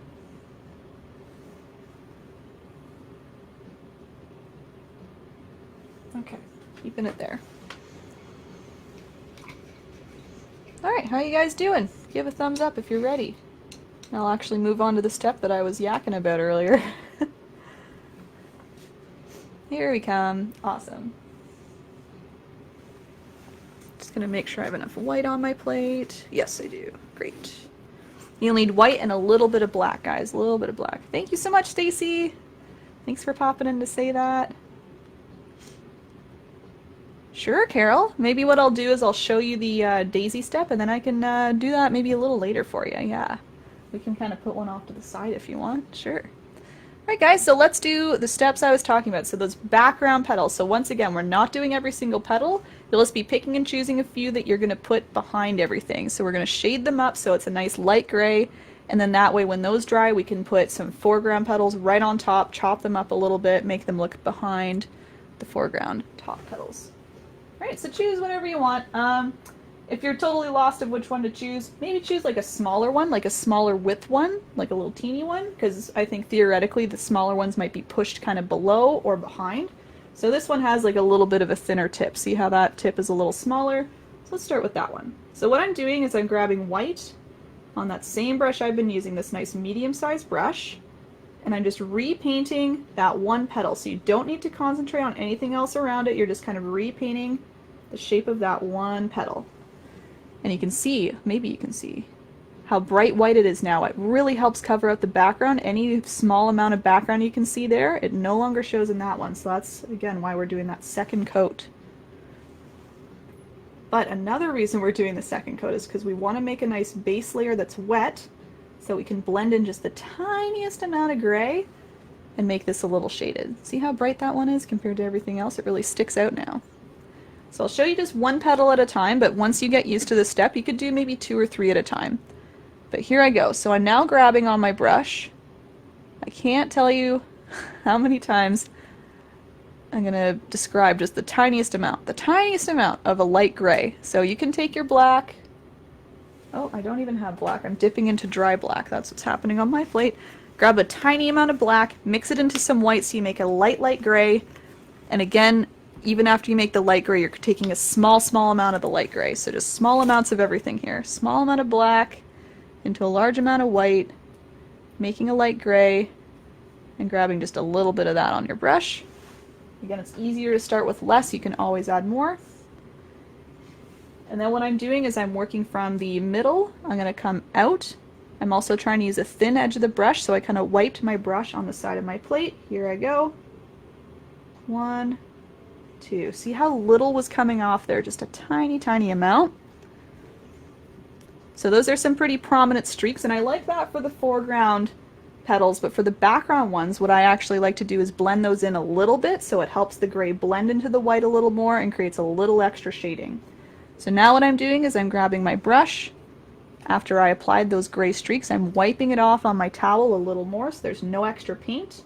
And now what I can do is lightly swipe on top. You can see it fades out those gray streaks. It also kind of mixes it a little more into the petal and creates that nice shading. I personally like to leave the tip nice and white here. If it travels up a little higher than what I did, that's okay. But mainly, again, you're trying to shade up kind of the base, maybe a little bit of the middle. So if this gets a little messy, maybe your shape of your petal becomes a little bit messy on the outsides or the middle, don't worry about it, because the whole point is we're going to put our foreground petals on top to clean those up and cover those up anyway. Wave, wave. You're welcome, Carol. So that's one. Again, this is a patience painting. I don't know if I said that before, but I find the techniques, you can kind of learn them pretty easy as you go, but then it's just patience of doing kind of one at a time, going nice and slow, not getting too caught up or worried about things. Okay, so let's choose another. I'll choose maybe the 1, 2 over from it. So once again, I'm creating my white base. I'm just going to show you the same steps again.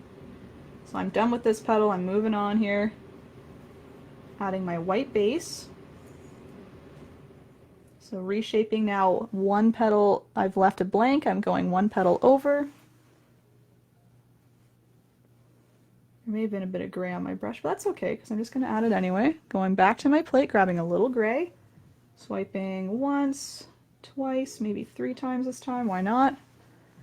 There are my little streaks. I now wipe off my brush, stroke over top. Again, it helps fade it out, it helps make more of the petal gray. And then that way when we add this petal later, it's going to overlap, it's going to make those ones look like they're the background, and this one's going to shine in the foreground.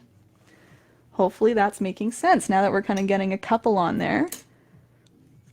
So as I said, once you kind of get this technique down, the white paint doesn't dry instantly, so you could do maybe 2 to 3 petals at a time. You don't want to do all of them because of course when you get back to the start, the white will be dry and then you can't blend in your gray. So I would stick to 2 or 3 at a time if you're getting comfortable with just the steps and the speed you can go. So again, white base, white background. I've again left 1 blank here. Maybe I'll skip 2 this time and I'll go over to this guy here. So I'm going to do 2 at a time now just to show you that. Putting a white base on both. It just helps to do some at a time, so of course you're not washing off your brush between every step. You're kind of being a little more efficient. Doing two with a white base, then you'll get your gray, do both of them. You'll blend both of them. Okay, white base on those. Grabbing a little bit of my light gray. Stroke, stroke, stroke. Maybe a little more. Stroke, stroke, stroke.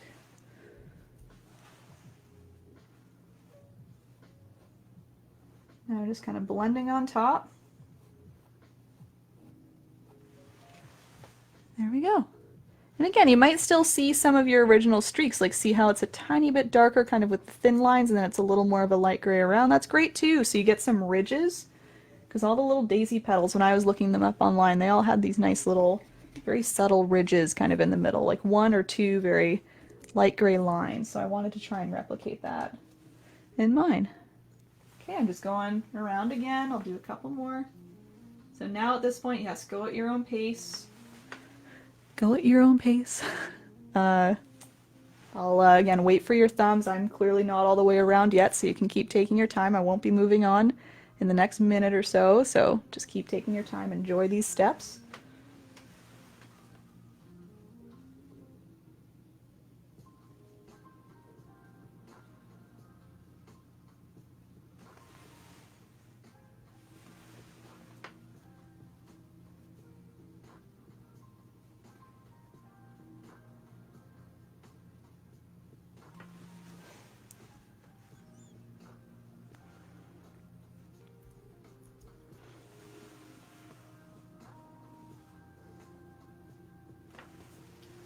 That gray got a little darker by accident, but that's okay. You can just add a little less if that happens, so I just made sure to make shorter lines. Excuse me. Wiped off my brush, and when I blend it out, I'm hoping, yep, there it goes. Kind of creates a little bit of a softer look. Yeah, I think with this painting and a lot of others, I'm sure it's tempting to do like very bold, you know, things, and you might be thinking, oh, this nice soft look, like what's the point? It's so subtle, but it makes a big difference. You can see in the background there. Do it nice and subtle, even those little subtle shading and subtle details just make everything work together.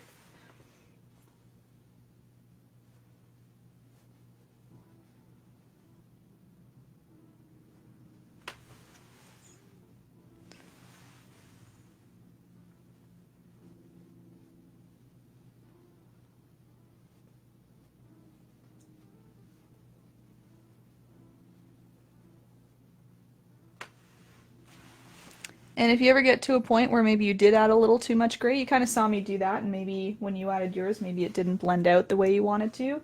Don't worry about it. Once it dries, you can do another coat of white on top. It'll dim it right down again. It's like you're kind of blending it out a second time. You're just letting it dry instead, and then you'll put white on top. It'll bring you back to the nice soft gray.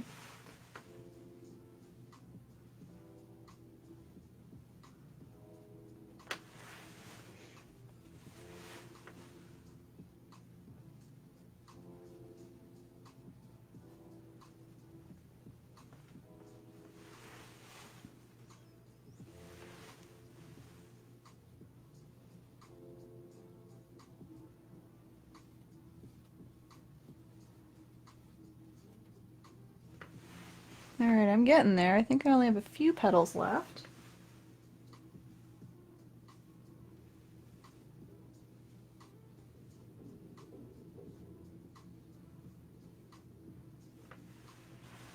Still going two at a time personally. If you want to do 3 or 4, go ahead, or just one, that's fine.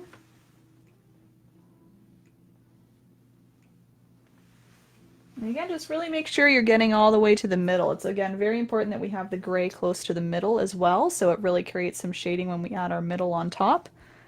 So even if you need to go right to the very middle, that's fine, because we're going to cover it up anyway with that golden yellow. So better safe than sorry there. You can bring them right in if you need to.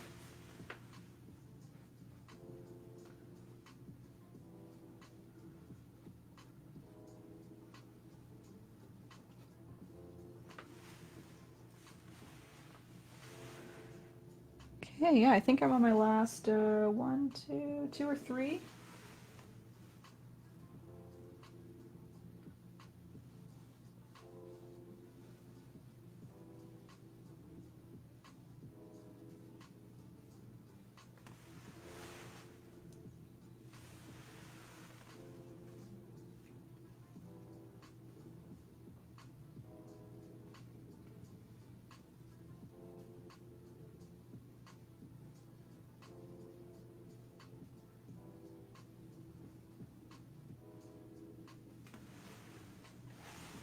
Yeah, these are my last two because I'm going to leave two beside each other for the foreground. I'll leave those two. Otherwise, I mostly did every other. It was just every now and then that I skipped two at a time just to switch it up a little bit, just so it's not a complete pattern of one, one, one, you know, or one or the other.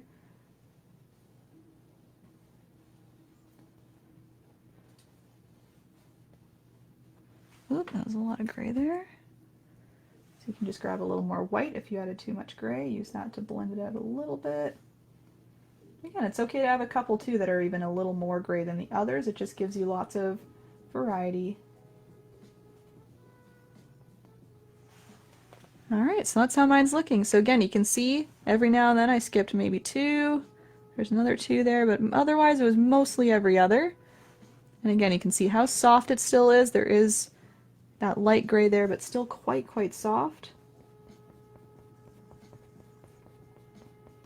Just bring mine into the middle more, just to follow my instruction there of making sure they're all nice and tight to the middle.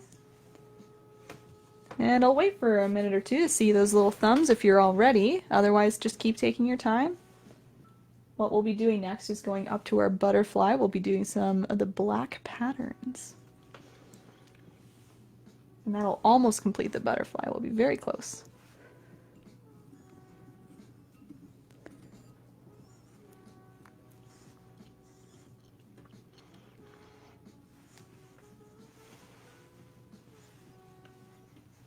I don't want that mic picking up my chewing, I'm sorry.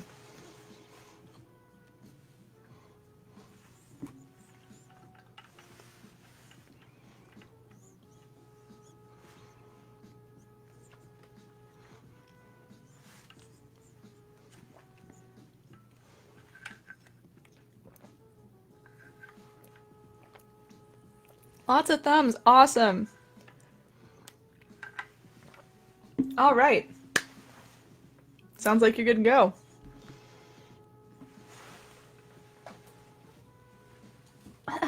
Okay.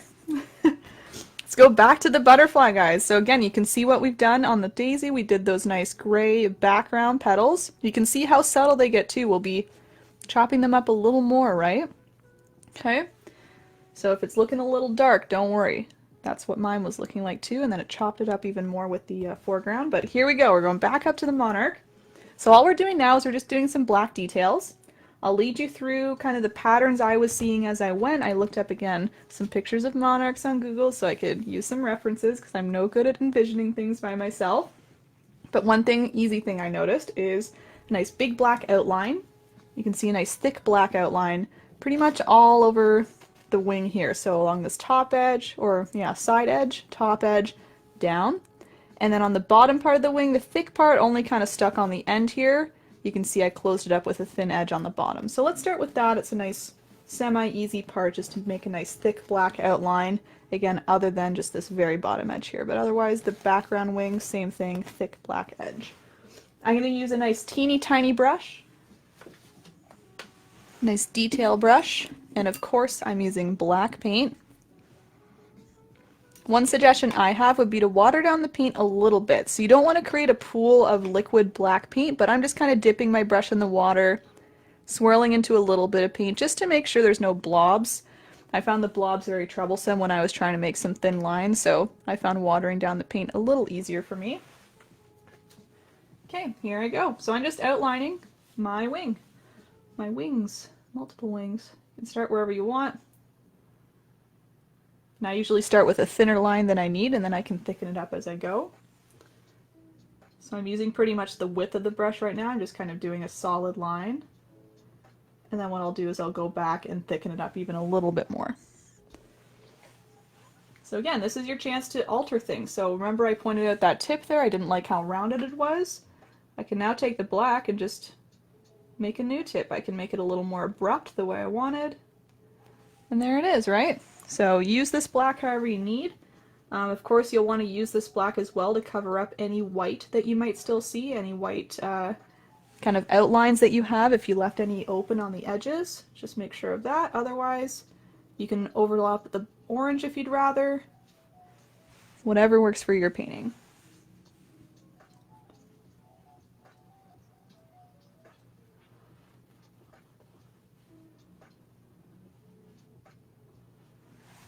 So see, that is getting quite thick there. I like a nice thick outline. You'll see, because we also add some patterns in there. We'll add some dots and everything.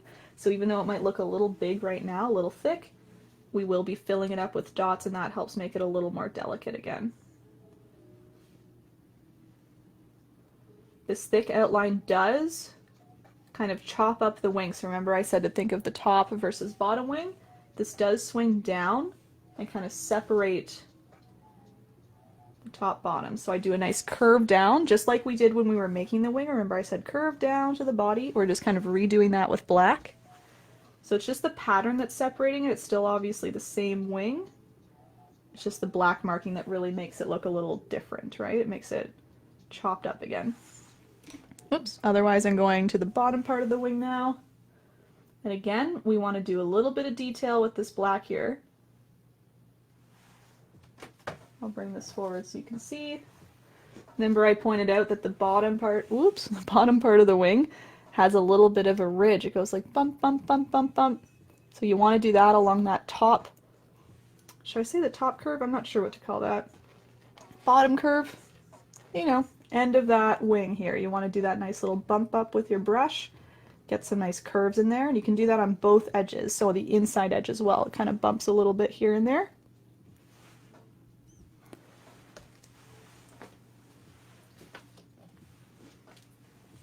So again, once you go closer to kind of this curve right here, you can start to move your brush and bump it as you go. So you're making just a quick little wiggle with your brush, wiggling in and out. And you're doing that until it starts to swing in again. And again, remember when it starts to swing in, we're going back to more of a thin line. We're not doing that thick outline. I'm just going to use the width of my brush, bring it into the body like that. So you can see the difference between the thick and the thin.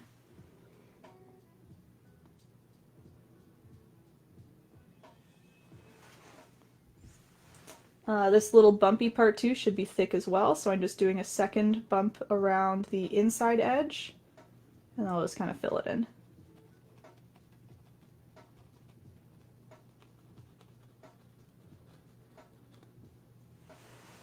So see that there, it's just a nice little detail on the bottom part of the wing.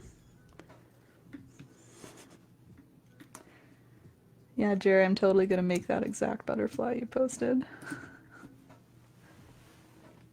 You look scary. I'm eating peach rings, Jamie. These were part of my little gift package that my gal pals got me. There's some healthy, sugar-free, keto-friendly peach rings. And girls, if you're listening, I was actually eyeing these. It's like you read my mind. I was going to buy some, but I could only find them in huge packs of like 30. So I don't know where you got the single packs from, but that's what I've been looking for, just so I could try them before ordering like a, you know, convenience store pack of 30. They're delicious so far. I know you got me 2 kinds, but I'm loving the peach rings. So you can see everybody, I've moved on just to the back wing. It's the same thing. I'm just doing that nice thick black outline. I'm thickening this up.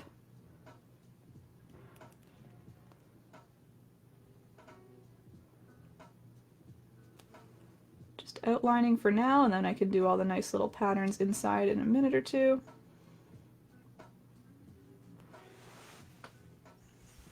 Same thing for this back wing here. We want to start with a nice smooth line.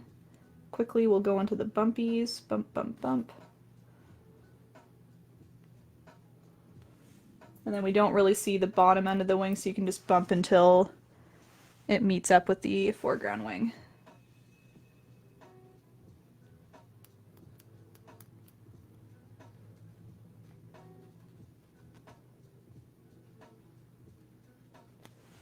Alright, see that there? So that's a nice good basic outline. And I can lead you through all the nice little, again, patterns on the inside. We'll use more black for that. I'll just give you another minute in case you're outlining here. We can do the body too. Maybe I'll leave that for after. We can do the patterns first. Peach ring time. Again, we've completed a step. Reward. Ta-da!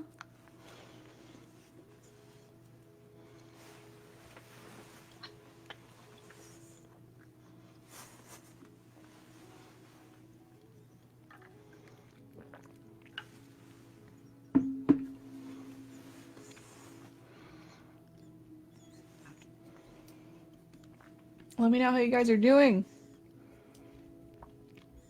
If we want to move on to the pattern part. Even in the comments if you want to know, let me know if you're liking your butterfly or how it's turning out.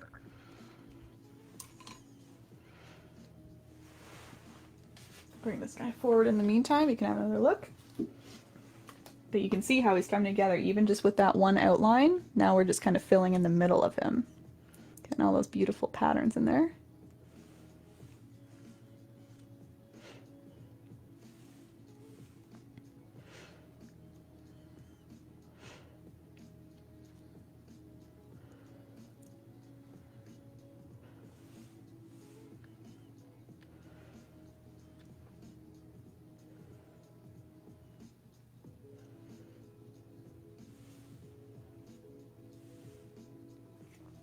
Not a lot of action so far. Maybe you guys are really concentrating on your borders there, your outlines.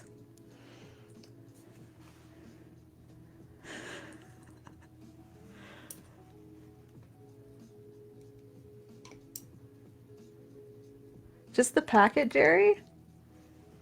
You're not mixing it with anything? You're just straight hardcore?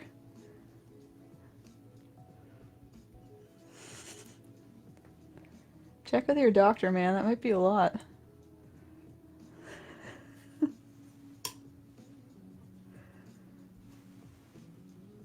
Okay, I saw a couple thumbs. I'll wait for a couple more and then we can go on to the inside details. Here they come, couple more.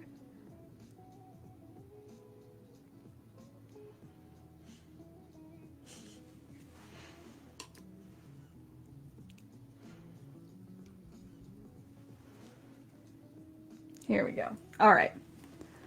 So let me just show you a little bit and then we can do it all together. Here they come. Thank you guys. So when I was doing the pattern, I like to look at these pieces first. Those were kind of the good base pieces, and then what I did is I put all these lines kind of above those. So here's the first little shape here. It's just like a nice curve up. It's like a daisy petal. You can think of it that way. Like that. It's hugging the right-hand side, coming up the right-hand side. We have another one over here. This one goes more in the middle. It has a little wiggly side here. But once I get those down, I found it very easy to get all the other lines down. So let's do those first. So using black paint on that nice detail brush, I'm going to start from the body, which is non-existent right now, but you can see it's right here. Starting kind of in the middle of the wing, and I'm doing a nice daisy petal up till about halfway up, and then I curve in. So it kind of just molds into the side. Make it a little bigger. There we go. And I'm doing a similar shape over here on the bottom part of the wing. The only difference is I do a little bit of a wiggle on the top edge. So this time I'm going more in the middle of the wing here. Grabbing a little more black.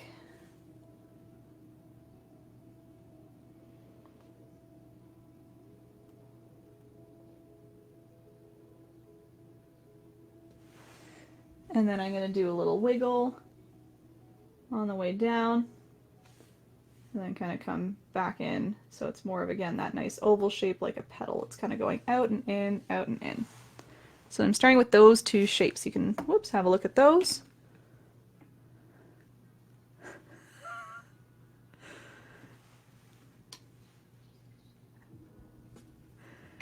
Jerry, you're wild.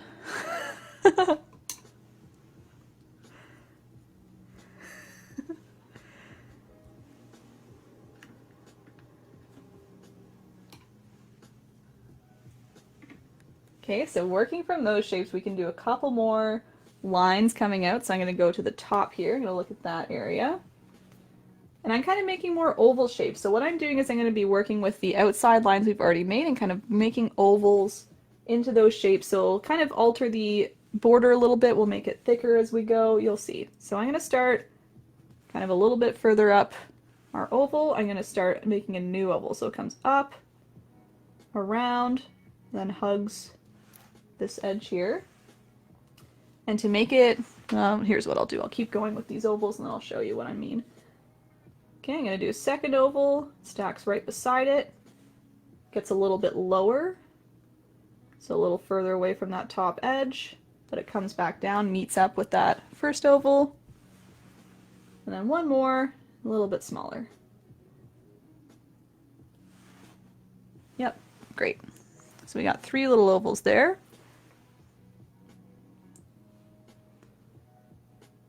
And again, you can see they're all kind of working off one another. They're all nice and tight together, kind of sharing edges.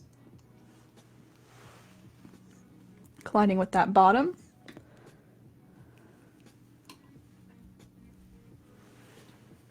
Oh, you guys are too good. And then up here, I'm going to make some floating ovals, just using black paint. I kind of make 3 little ovals all next to one another. 1, 2, 3. And they look a little wide, but once I fill in around them, they'll look a little thinner. I went from kind of small to large, so I made small, medium, larger, and they're just kind of floating anywhere in that top right area.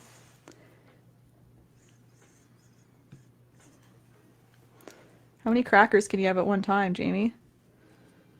Ever try the cracker challenge? How many can you eat in like a minute?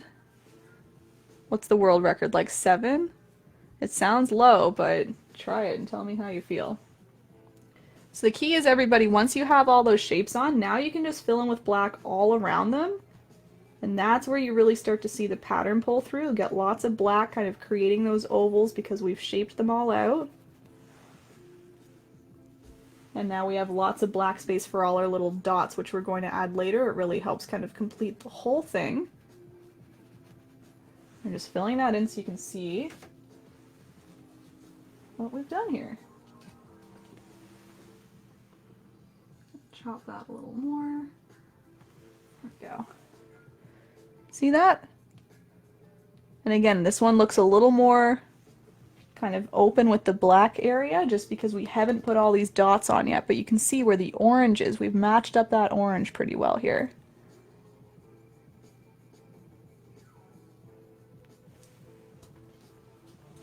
Okay. So I think what I'll do is I'll do this bottom part here, and then I'll have a little check-in. We can wait for some thumbs again, but we'll go right down to this bottom part here. So again, I'm kind of working off of this curve here. This time it's going to be more lines. It's not as much of the ovals. Actually, it's a little bit ovals, so let's stick with saying that. So I'm going to start to the left of this oval here, or the initial oval, coming up, curving around with the wing, and then doing a nice curve at the top. So I'm coming right close to the top, but I'm still curving to make that oval shape. I found these ovals or petal shapes were really key in the pattern here. I'll start the second one kind of working off of that middle oval. And then it kind of comes around, meets up with its friend here.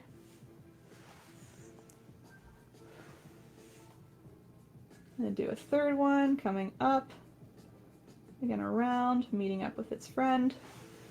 See that? They're all kind of stacking beside each other. No worries, Leanne. Yeah, of course. We'll keep it up for at least a day or two. I'll be keeping it up at least a day or two. So I'll stop here. I got some 3 ovals like that. Again, they're all working off of this initial oval, either beside or kind of working off the edge.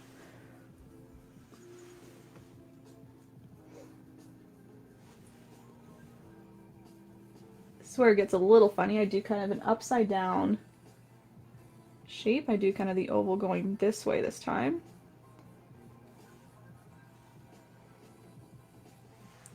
So I switched it up. I moved the oval going the other way, or the petal shape, however you want to think of it, kind of the oval tip or a petal. And I'm going to switch them going the other way for the rest of the shapes here. So I kind of go, again, I'm using that first edge here, doing a nice oval coming down here.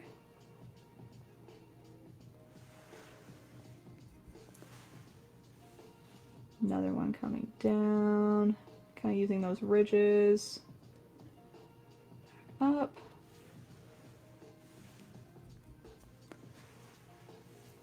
And then looks like one more, yeah, coming down, and this one just kind of chops up like this.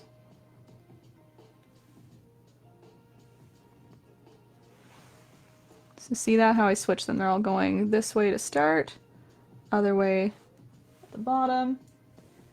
And it looks like I kind of just moved one more line right here just to kind of make this area a little separate from that area. And then once you've got those on, again, you're just kind of filling in any empty orange space. So we were making our oval shapes. If you have empty orange around those, kind of like near the tip of the wing, you want to fill those in. Otherwise, most of the other spaces you can see, they're all filled up because they just have the lines there. And they're all edges of previous oval shapes or patterns. There you go. So I will leave that here just so you can look. But once again, we're kind of doing a very... Well, we are doing the same thing in the background. You're just not worried about making nice big ovals this time. It's just going to be kind of the top parts. So if you were happy with what you did there, you're kind of comfortable, you could just replicate right now, but I'll give another minute or two just to see where everyone's at before I move on specifically. I'll wait till I do the background wing before rewarding myself with a little peach ring here. I'm running out. I don't have too many left, so I need to savor these.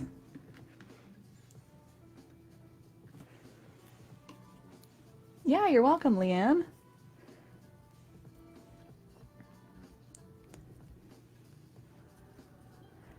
So again, the technique itself, it's not really a technique, we're just really outlining. Again, once again, it's more the patience and just following along little step by little step, and it all comes together.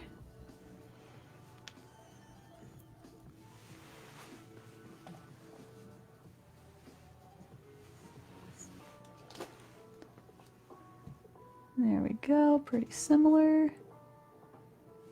Yeah, I really can't wait to add all those little white dots. We had some light orange dots. It really just makes it really monarchy. This is quite the monarch pattern already, but those little dots really just do something to pull it all together. So very cool to see. Okay, I'm gonna work on the background wings now. You can have a look, and then I'll have a look at those little thumbs. I'll wait till I see more thumbs before moving back to the daisy here. So again, all you need to do really is look at the top part of each of your wings and replicate on the top part of the background wings. So once again, I'm just doing my little oval shapes, but this time I don't need to make them nice and long. I'm just kind of working off of my edge here, making a nice oval, bringing it down. Smaller oval, bringing it down. One more small oval, bringing it down. And if you have space up here for a few of these little floating ovals, I'm just going to do a couple circles with my brush. Don't force it. If you can only fit two, then just do two, because it is the background wing. You might not see all the little details. I can only fit two, so I'm only going to do two. It's better to just kind of fit what you can rather than trying to force a specific number. You could always do a little light orange dot later if you want to pretend that you did an oval there, but I'm just going to leave the two like that. So you can see now it looks like that one's peeking out from behind. And this one you're kind of just bringing some lines down, meeting up with that bottom edge here. Looks like I bring another one down like that. So that's two. And we're doing number 3, coming down like that. And maybe one more line just to kind of chop those off as if you're doing kind of this part here. Just another little wavy line like that.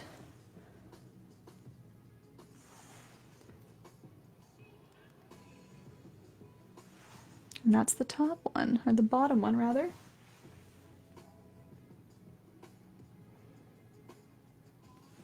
Okay, so I'll just leave that. You can see right here if you need to look at anything in particular. Again, just go piece by piece. If you're a little lost, just look at the bottom part, the top part, the middle, whatever you like. No worries, Jennifer. Yeah, I do keep it up for about a day or two, and my plan is to actually make these into condensed videos as well, so you'll be able to look out for those. Those might take a little bit longer to post up, but they will be up, and when they're up, they're up. Can't wait to get those started. Peach ring time.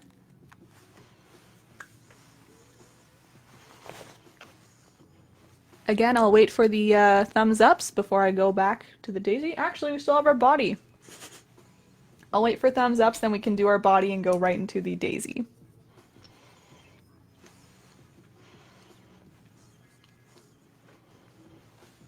You're welcome, Jennifer. Thanks for jumping in anyway.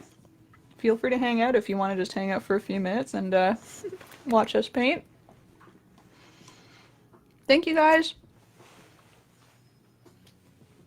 Yeah, let's do our little body just to really complete all the black elements of the butterfly. There we go.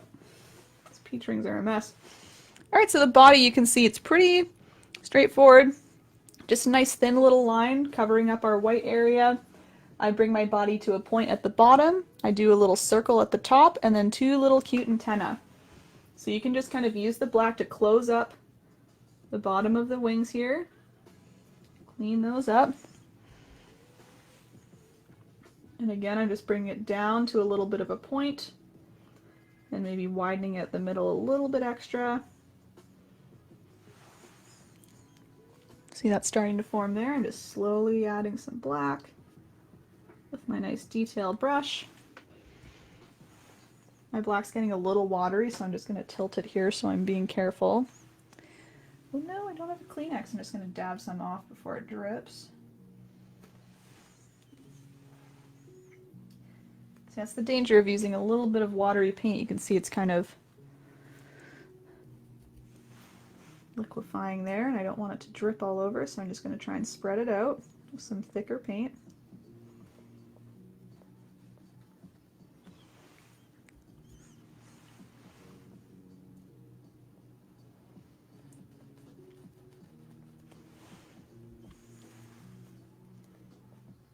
And then again, once you've overlapped a little bit at the top, you can do a nice little round circle, just for the little butterfly head.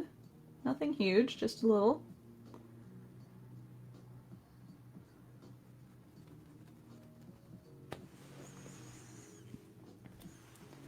A little lopsided. I'm just going to round it out a bit more. There he is.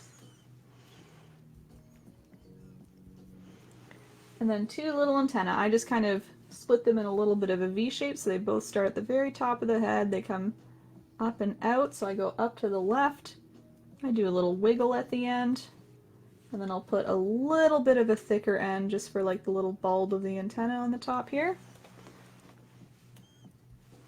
I do a second one going the other way, so again they start about the same area, just V shape out, wiggle, little bulb on the top. And to get really thin lines, again, I do like to use that kind of liquefied black. Again, just be careful that you're not making it drip like me. It's not quite dripping, but it's starting to kind of ball up there. Anyway, I think it will be okay. Okay, so that's the body.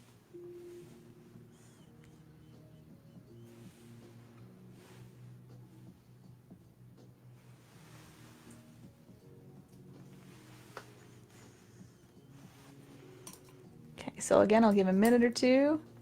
Thank you, Heather. So nice to see you. Thanks for popping in.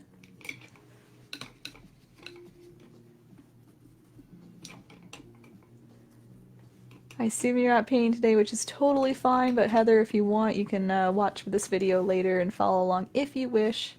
But otherwise, I really appreciate you coming in. Nice to see you. So again, I'm just waiting for a few more thumbs, then we can go right back to the daisy. We don't have too much left here. We're just going to be doing the foreground petals, or I guess like the top layer of petals. We just have the little white dots and light orange dots on the butterfly. Those will be pretty quick. And then we're just going to add the nice center to our daisy to really clean that all up. Lovely, lovely. You're all right on track. Excellent. Okay. So if you haven't already, make sure you got some extra white on your plate because we're going right back to the daisy with some white paint.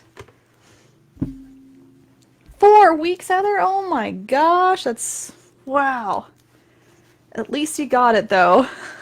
Happy days. That must have been the happiest delivery ever, finally getting that. Awesome. Okay, white paint. I'm going to go back to my medium-sized brush here. You can see the brush I like to use for my petals, white paint.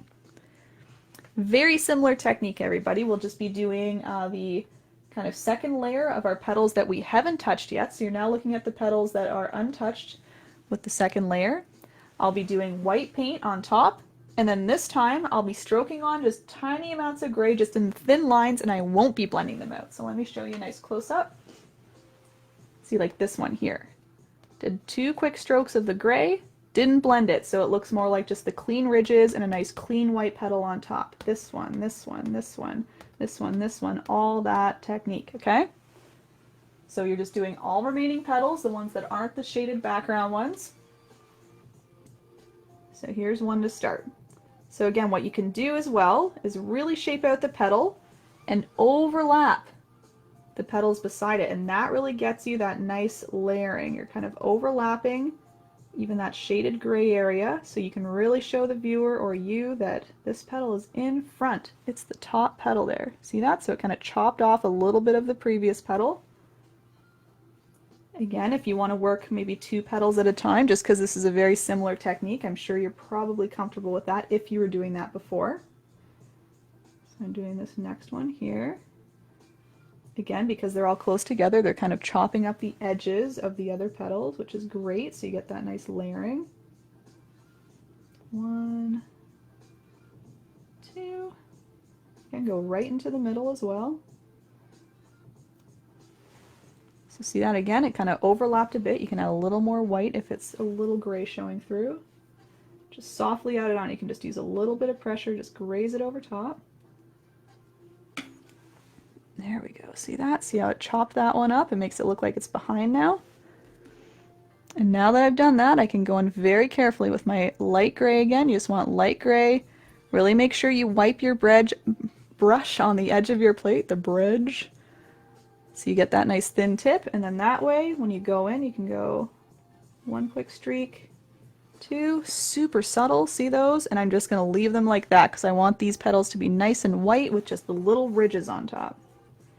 1, 2, you can do 1 or 2. There they are. And I'm going to leave them like that, so no blending required, no stroking on top. We're just going to leave them alone now and say, great, those are done. And moving on. So remember I said we might have some petals that maybe are two right together beside each other? You're just doing the same thing. You won't really see a whole lot of overlap because they'll both be pure white kind of overlapping, but you can still choose which petal is in front just by doing 1 petal at a time. So I'm going to do that one, then I'm going to do the one below it, like this. So of course, again, it won't be as obvious which petal is in front, but you can still kind of see with your brush stroke, right? See that little ridge picking up? It makes it look like this one's maybe a little in front. But again, that's not as necessary to get every single one in front of another one. If you have 2 kind of foreground ones close to one another, you might not see a huge difference, and that's okay. I guess the only thing you want to make sure of is when you're doing these little ridge lines. Whoa, that was a dark one. Let's wipe that off. You're of course making sure that the one in the background has the ridge lines, you know, visible. You're not going to be overlapping onto the foreground petal, if that's making sense. You want to keep those where they should be, right? So you wouldn't want to put these down here. You're just making sure they're up nice and high, and then this one has them up nice and high. So you can use those ridges even to make it look like it's kind of overlapping. Okay, so again, you can see I kind of was like, oh no, it was a little dark. I'm going to leave it. We'll see how it looks. Again, it's nice to have a little variety, so if you have some ridges that are a little darker than one another, totally fine.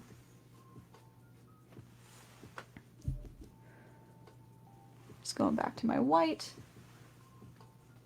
Same thing.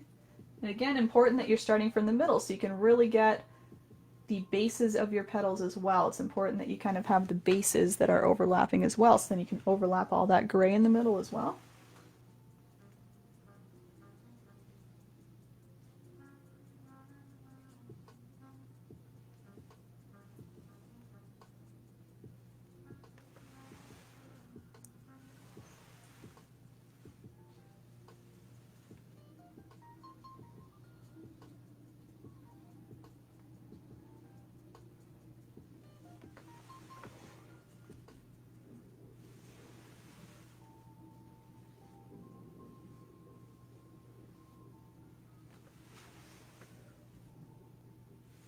And again, switch up the number of ridges. You can do 1, 2, even 3 if you have a wider petal.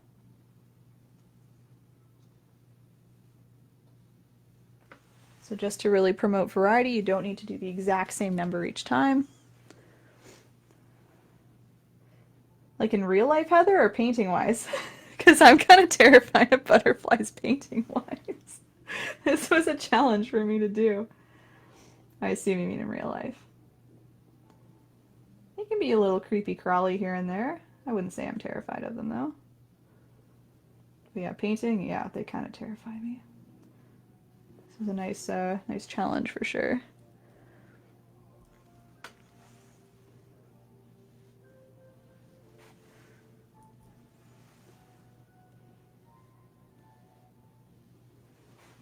They can be as soft as you want to. I had a couple very soft ones there. I'm just going to leave them like that. That's all about the variety.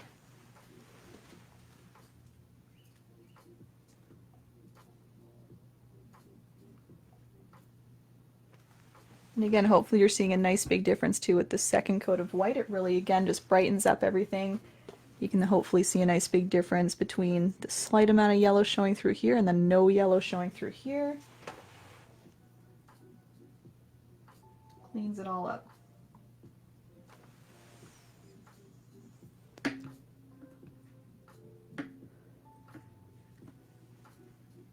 Gotcha, gotcha. So you wouldn't paint one just because of the real life thing, huh? I see. Well, good thing you missed this one then, and you can join us for the next one. That's funny.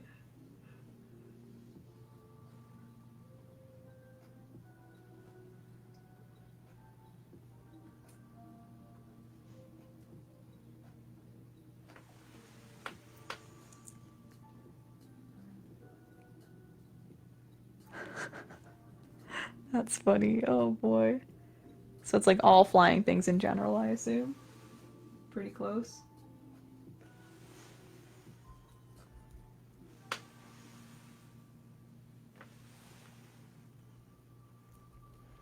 Moths kind of creep me out now that I think about it too. Moths are not fun. They're pretty similar to butterflies, but there's something about them that just, oh, I don't know.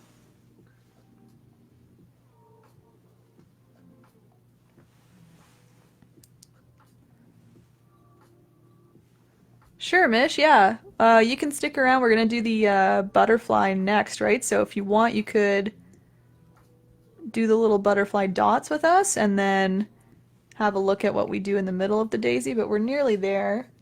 And yeah, that's totally fine. That might be easier exactly to kind of keep it dry and then go on top.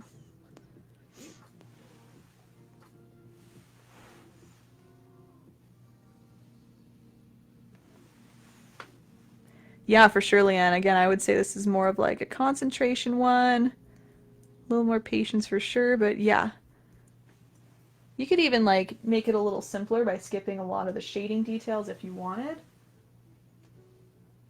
You could just do more of like a nice white daisy with the yellow middle. We'll be doing that very, very soon after we get those little dots on the monarch. Don't get ideas. What do you... Oh dear. Can't reveal these things to my friends. Cool, Jerry. I can't wait to see. Yeah, sure, Mish. Whatever works for you. Yeah, I'll keep the video up as I've been saying, so if you need to review it, for sure.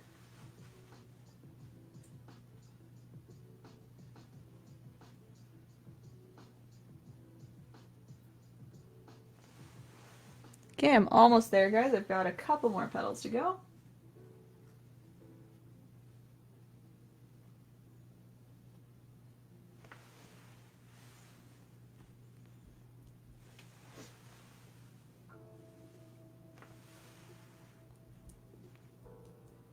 So I had a nice dark ridge, so to counter that, I'm going to do another dark ridge over here, maybe.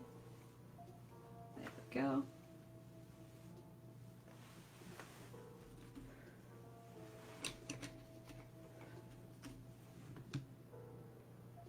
Nice, Leanne. That'll be pretty. Yeah, no worries, Mish.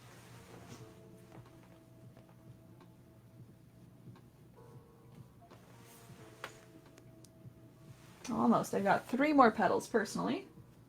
If you want to start putting your thumbs up, so if you are ready, feel free, because I know there's a little bit of a delay when you hit the thumb and then I see it. So if you want to throw those in there now, if you are ready, just so I know right when I'm done my petals, then we can go right on to the little dots of the butterfly.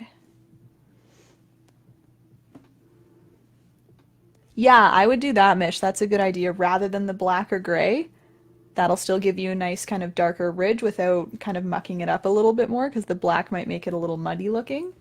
Yeah, black or gray, I mean, would make it muddy. So yeah, dark blue is a good idea.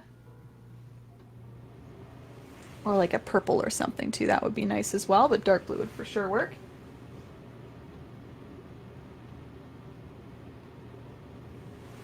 Okay, lots of thumbs. Thanks, guys. So I'm just putting on my last few ridges, and then I'll go right ahead to the dots of the butterfly. Awesome, Mish. I'm so glad.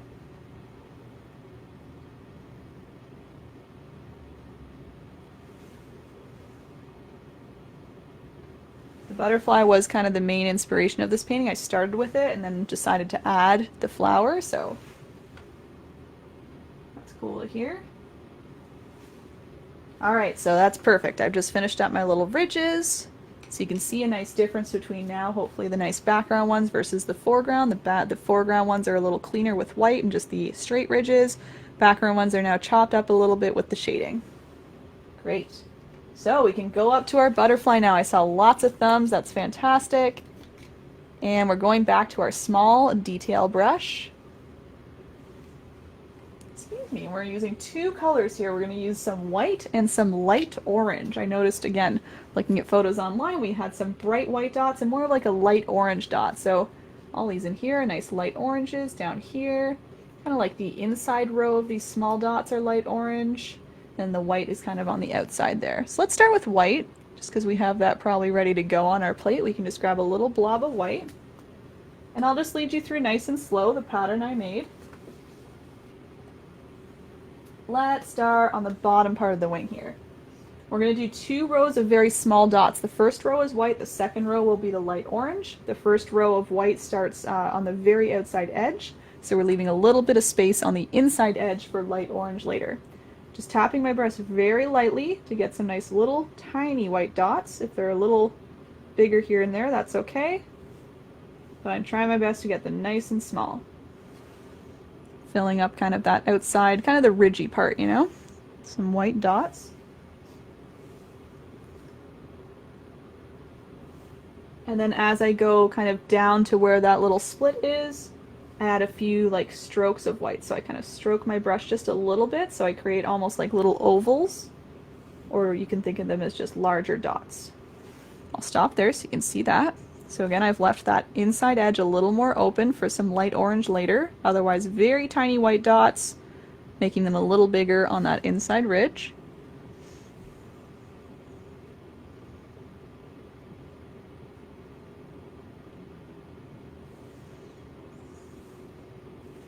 Same idea on the top. I'm going to be leaving a little bit of space near that bottom part of the black for some light orange.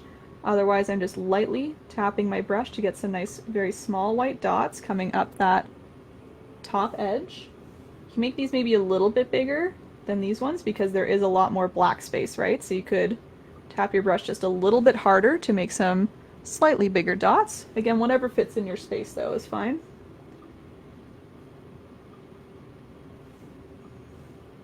You go right up to the tip like that.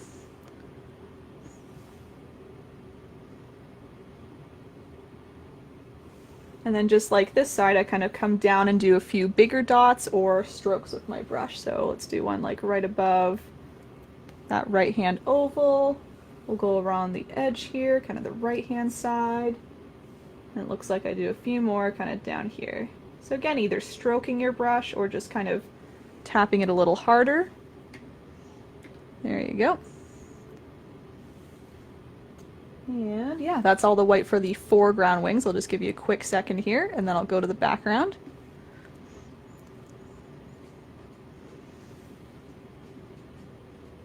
And of course the background is pretty much the same as the foreground. You're just focusing on the top parts of the wings, right? You're not worried about the bottom ridges like here and here.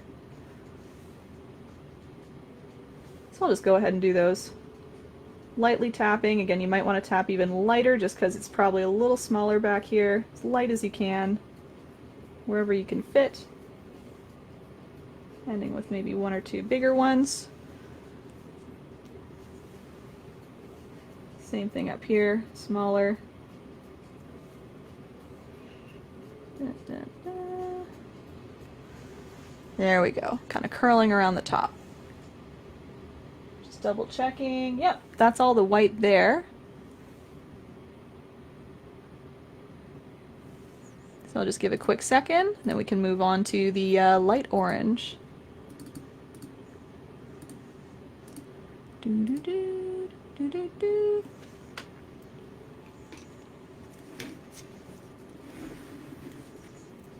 For those wondering how much time left, we've got the light orange, so let's say that takes a couple minutes, and then we just have the middle of the flower, and then we're all done. So probably like 10 minutes more.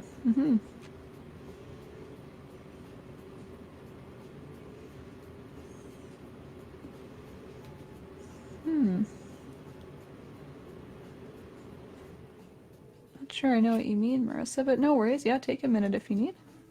You can see there's not too much left, just a few other details.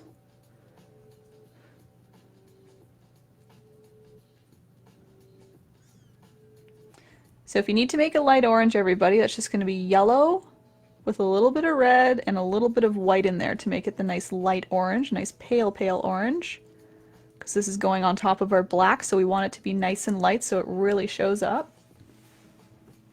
And we're kind of just following along what we did with the white. Again, I was kind of talking about it as I went, but we're just kind of doing similar rows of dots just a little further in on top of the black there. So here's some light orange. I'm now just dotting my brush.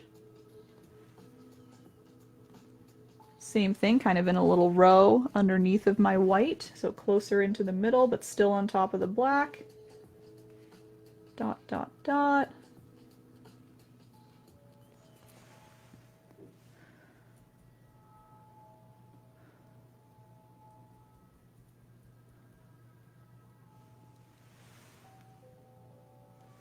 Do some more up in the top here. You can make these, of course, a little bigger as well because there's more black space to fill.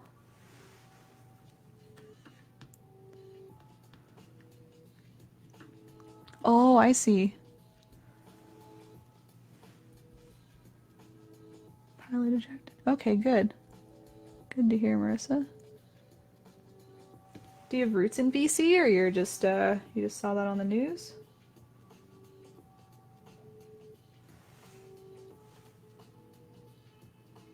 Again, everyone, I'm kind of making these dots a little bigger here just to fill up some space. So I'm kind of streaking down a little bit, kind of matching almost the oval shapes that I made.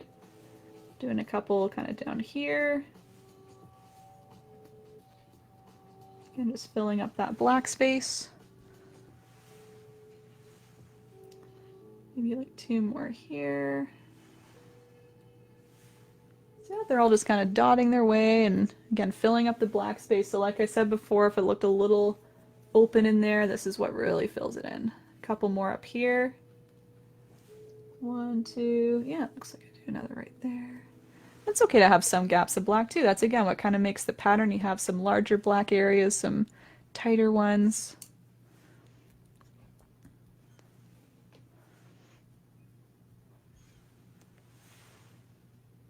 And then you can just mimic the same thing on the back wing here. So just small little dots right below your white.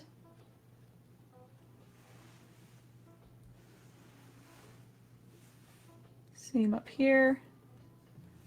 Do some bigger ones if you can fit them, just maybe right here and here. A couple more up by the tip. Okay, so you got a good look at that. Ooh, hoo, hoo, yeah. I gotcha. Okay, Marissa. Ah, I see.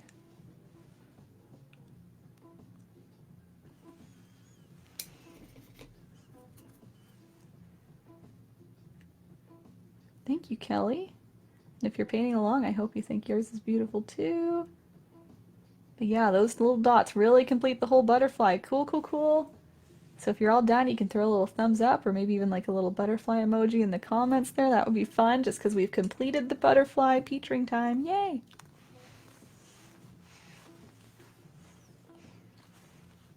And again, we only have one step left, just the little middle of the flower.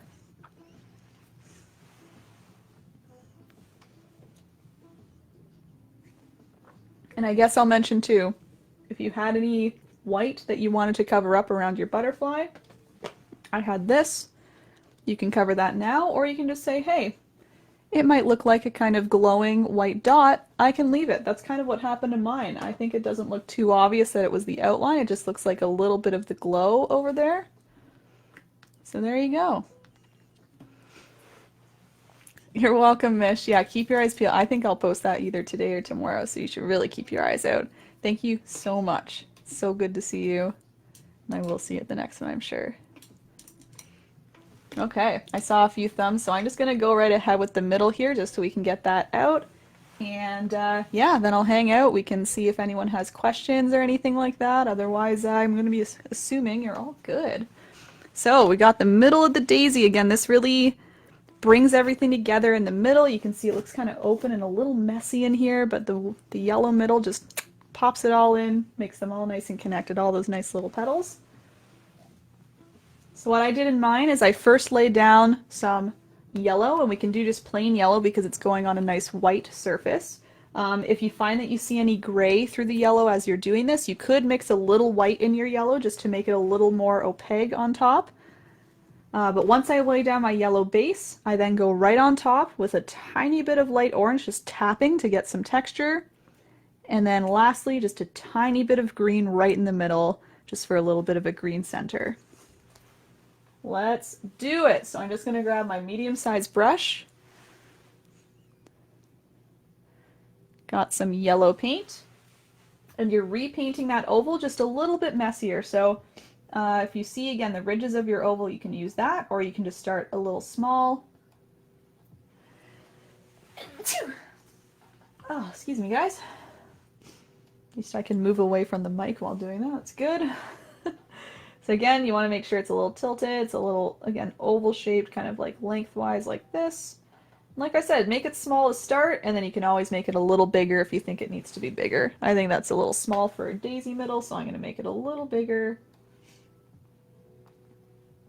And here's a good example. You can kind of see my gray showing through, so I'm just going to add a little bit of white into my yellow. You can even mix it right on top, and that helps really cover up any grays. So just do that if you're having that issue as well. Charlene, yes, I'll actually be suggesting what to do in order for me to see them. I've been having people post to those event pages so I can see them. Yeah. Can't see them right this second, but I'll show you. I'll tell you what to do. So hang out for a quick minute right after I'm done this last step. The other thing I'm doing, everybody, is I'm not worrying about creating a nice, you know, even-edged oval. I'm kind of bumping my brush around the edges so it looks like kind of the pollen, a little messier, right? It's kind of just wiggling my brush on the edges, makes it a little bumpier.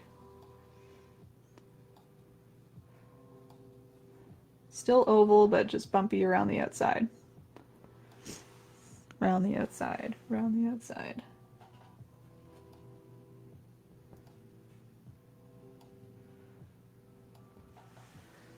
Okay, I think that's big enough for mine.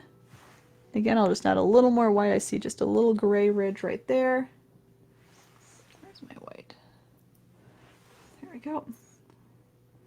Yeah, the white mixed with the yellow, at least my yellow, it's a little transparent. You might have a different brand. It's not as transparent, but mine is. I find just adding a little bit of white really helps cover things up, and it still keeps it nice and yellow. So thank you, Marissa. Thank you, Charlene. Don't know what brought that one on. That's all right. Okay, so right on top, you can just dip your brush in a tiny bit of orange. It's especially helpful if maybe you have a little bit of orange left over from your butterfly. You can just kind of dip the tip in. And that way you have just a tiny bit of orange. It's kind of sticky and almost dry, but you have enough that you can kind of tap it on top here. So what I'm doing is I'm tapping it on top of my wet yellow. I like to tap it kind of along the bottom edge and a little on the top edge, but I would say mostly on the bottom edge. I kind of do it a little thicker on the bottom edge, so I bring it a little further into the middle so it's wider and thicker, a little more prominent. I think I need to mix a little more orange. Mine is just too dry. And just a little bit on your brush. Again, if you have a lot, it's going to come off very thick. You just want it to kind of stipple off. So you're really using the thin tip of the brush so that all the bristles are kind of separating as you go, creating lots of nice texture.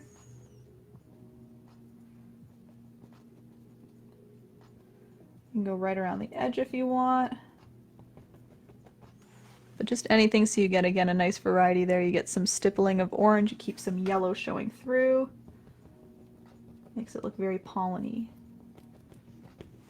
See that there?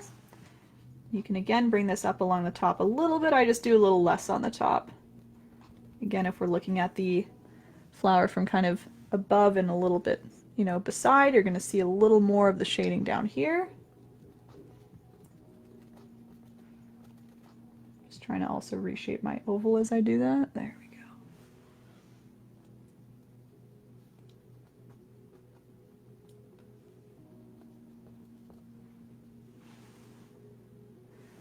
Huh, I keep making it straight. What is going on? Come on down.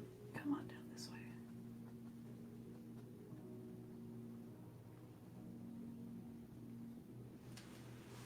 There we go. Now it's tilted. Yes. Okay. And then, after you have the orange, the last little step is just grabbing a tiny bit of green, the tiniest amount. Again, if you have like your stem green, maybe just a tiny bit wet on your plate, you can grab just a little amount of that. Mine unfortunately is not wet, it is just completely dry, so I'm just going to mix a little more of that very light green. You want to use the same kind of very light limey green, just so it subtly shows up. And once again, just adding a tiny bit to the tip of your brush. You can even wipe it on your towel just to really make sure there's not a lot. And you're just lightly stippling that right in the middle. And that's all you need. I just do a little amount there, so it's mostly yellow all the way around and that orange, and there's just a tiny bit in there hanging out in the middle. Yay! There it is, it's all done! You're welcome, Linda, no problem. As I said, you can have a look on this page. Once I end off the stream, it should be viewable, and if not, if I end up taking it down or it doesn't work or something, I'll be kind of splicing this in as long as I can get the footage off of Facebook. I'll be splicing it into a shorter video with all the steps included. So there you go. Very important last step, sign your painting, guys. If you're all done, if you're all caught up, give a little signature in the bottom corner. It really finishes things off. I just used yellow so it's nice and subtle. Hooray! Great! I hope everybody enjoyed. If, again, you want to say anything in the comments at this point, let me know if you have any quick questions, or even just to say like, I loved painting, yay, you can do that. Very quickly, before anyone disappears here, if you'd like to post photos, I would love to see your photos. Please go back to the event page where you found this. So you can go to the erinbunpaints Facebook page, you can go to events, and then click the event that this was for. I think it's just called Free Painting Tutorial, erinbunpaints. There's no title of the painting in there because I don't name these at all. But yeah, just find the one that was dated for today. What I'm doing is I'm navigating back there right now to open up posting. You might see that it says you can't post there, but it will be open in about a minute or two. I'm just navigating right now so that I can open that up for posting. Oh yeah, Carol, thank you for reminding me. You're welcome, Leanne, Nancy, Rochelle. Thank you so much, Jill. Yeah, Judy, you can look forward to that. And Carol, yeah, I'm just going to open up the posting here. I'll grab a little more, whoops, a little more green. I'm just going to add one like subtly. So Carol was asking everybody for a nice little leaf, so I'm just going to do that for her here. I think there's a perfect little spot in my corner. So I'm just grabbing a little more of that lime green, Carol. And a leaf is pretty much two curves that come to a nice point. And I'm just going to put one here. I don't know how much room you have on yours, but just because of mine, it doesn't have a whole lot of room. I'm just going to put one kind of like that. So there's a nice kind of curve. It's coming to a point, and then coming down, doing a nice curve down. So I'm assuming that the leaf is kind of ending down here somewhere. So that's why I left the curve quite open. My green is quite transparent, so I'm just going to grab a little more. That's where I would put it if you have a similar layout to mine. I think that's a nice little peeking in leaf. Don't know what you think of that, but I think that's kind of cute. You could add one here, but of course you might kind of interfere with your petals a little bit, so you might want to go in between the petals and just be a little more careful, but there you go. You're welcome, Rochelle. Oh yeah, Jill, Judy. Vaughn, cheers, you're welcome. Glad, Jamie. Hope you and Emily had fun. Cheers, guys. Happy birthday to the others celebrating birthdays as well. No worries, Marissa. And I'm curious as well, guys, if you want to comment now or post on the event page what you thought of this painting. I'm very much experimenting with kind of the styles of paintings right now. If you thought this was a nice challenge, you know, let me know. I understand there were some, again, patience techniques in there that just required a little bit more concentration. If you liked that, let me know. If you weren't really a fan of that, you just want something a little more free-flowing and simple, let me know. I'm just really interested in what you guys want, so please let me know. I'll say it again, let me know. Private message the page, whatever you need to do. You're welcome, Cassandra, Lynn, Christy. I'm glad your 14-year-old had some fun. Happy birthday again to him. Thank you, Cassandra. I'm sure it will be. Clap, clap, clap for Emily. And you're welcome, Lori. I'm glad you love it, Carol. You're welcome, Giselle. Oh, that's nice. Yeah, Giselle, I've been hearing a lot of different like meanings for butterflies recently, so that's really sweet. I think butterflies are a good symbol for a lot of things and people. Cindy, I'm glad you liked it. You're welcome, Melanie, and thank you. Yeah, Heidi, sure. I will do that. Thank you for mentioning that. So Heidi was asking for my e-transfer link or just the tip links. They're all in the description, but why don't I just write a little comment here? And what I'll do is I'll post these in the event page too. So when I open it up for posting, you'll be able to see those as well. But thank you so much for asking. There they are there. I'll even pin the comment for you if I can figure out how to do it. There it is. Thank you so much. And what's here? I'm glad, Trish. Okay, so you enjoy it. That's really good. Oh my gosh, Karen, you better post a picture of that. She painted on a birdhouse. Isn't that? Oh, it's so cool. It's so cool. Please post a photo. I can't wait. You're welcome, Julie, and thanks for coming to share it with me. It was very special that all of you showed up and painted along or even just kind of tuned in just to hang out. So thank you. It was just so nice to see all of your little happy birthdays. Again, doing this in COVID is pretty weird, but this makes it a lot easier. So thanks so much. Yeah, please do, Charlene, too. Again, on wood. That's so cool. And just any and all, if you have it on a canvas, let me see. Let me see.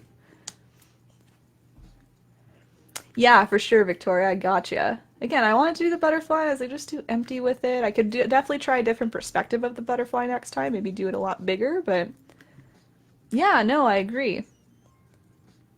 Gotcha. Okay. Yeah, I guess we were kind of in between that 2.5. Thank you for letting me know, Victoria. Yep, I'm happy with all feedback. Awesome, Leanne. Oh, Joanne, yeah, so the middle, all you're doing is you're putting on the yellow, you're redoing that nice oval shape. Like a little bit looser, though. You can see there's some texture around the edge. Thanks, Leanne. Thank you. Yeah, the wall, Charlene, or I will open up that page in just a minute or two here, too. Either one works, though. And then what you do, that was Joanne asking, you're dotting on some orange on top. So just a little bit of orange on that medium-sized brush, kind of stippling or dotting. So you're just tapping. See along that bottom edge and a tiny bit on the top there. But mostly on the bottom. You can see how it's a little darker and more prominent down there. And then just a little bit of green in the middle. And again, same thing, tapping it on. So all of it is tapped on so it's nice and textured. Let me know if you need a little more help after trying that. I'll hang out for another minute or two. I'm just going to open up posting on that event page real quick.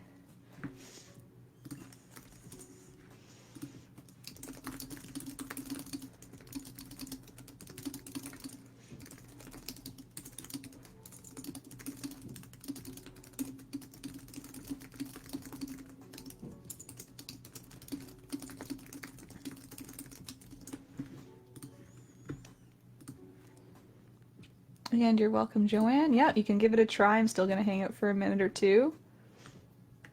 I'm just again typing a quick message in the event page and then opening it up.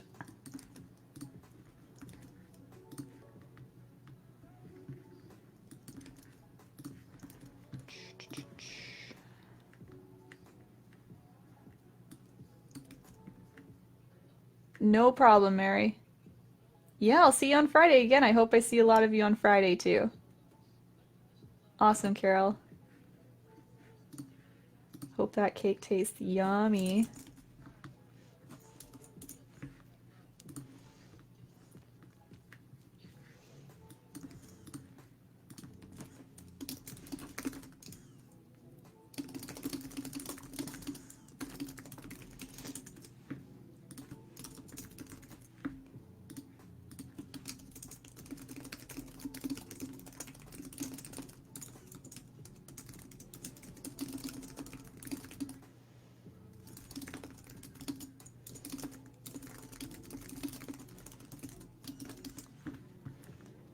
Okay, posting a quick message to that group and then opening up the permissions for you.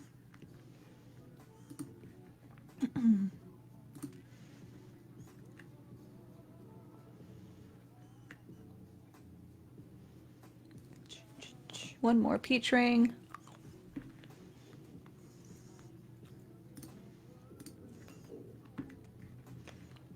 There it is. Anyone can post now. Great, so if anyone would like to post photos or anything to that event page, it is now fully open. Thank you, Charlene. I'll go have a look just after this. Oh, doesn't that work out well, Chris? One does one does the other. You got a completed painting. Awesome.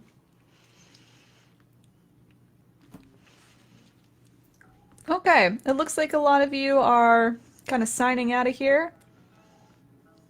Awesome, Margaret. Nice to see you. So again, thank you again so much, everybody, for coming, especially on my birthday. It was very, very special to see everybody and to paint along with you. Cheers again. Thank you, Christy. Hopefully you're able to post your photos to that event page if you did paint along with me today, and otherwise I hope I just see you at the next one. Again, I'm anticipating Friday. Keep your eyes on this page to see when those events are posted. I'll make it very clear what I'm doing and when, and maybe we'll have some other things going on this week. We will see. Lots coming up. Okay, thank you guys. Have a great rest of your days. Happy Sunday, happy long weekend, all the rest. Okay, bye-bye.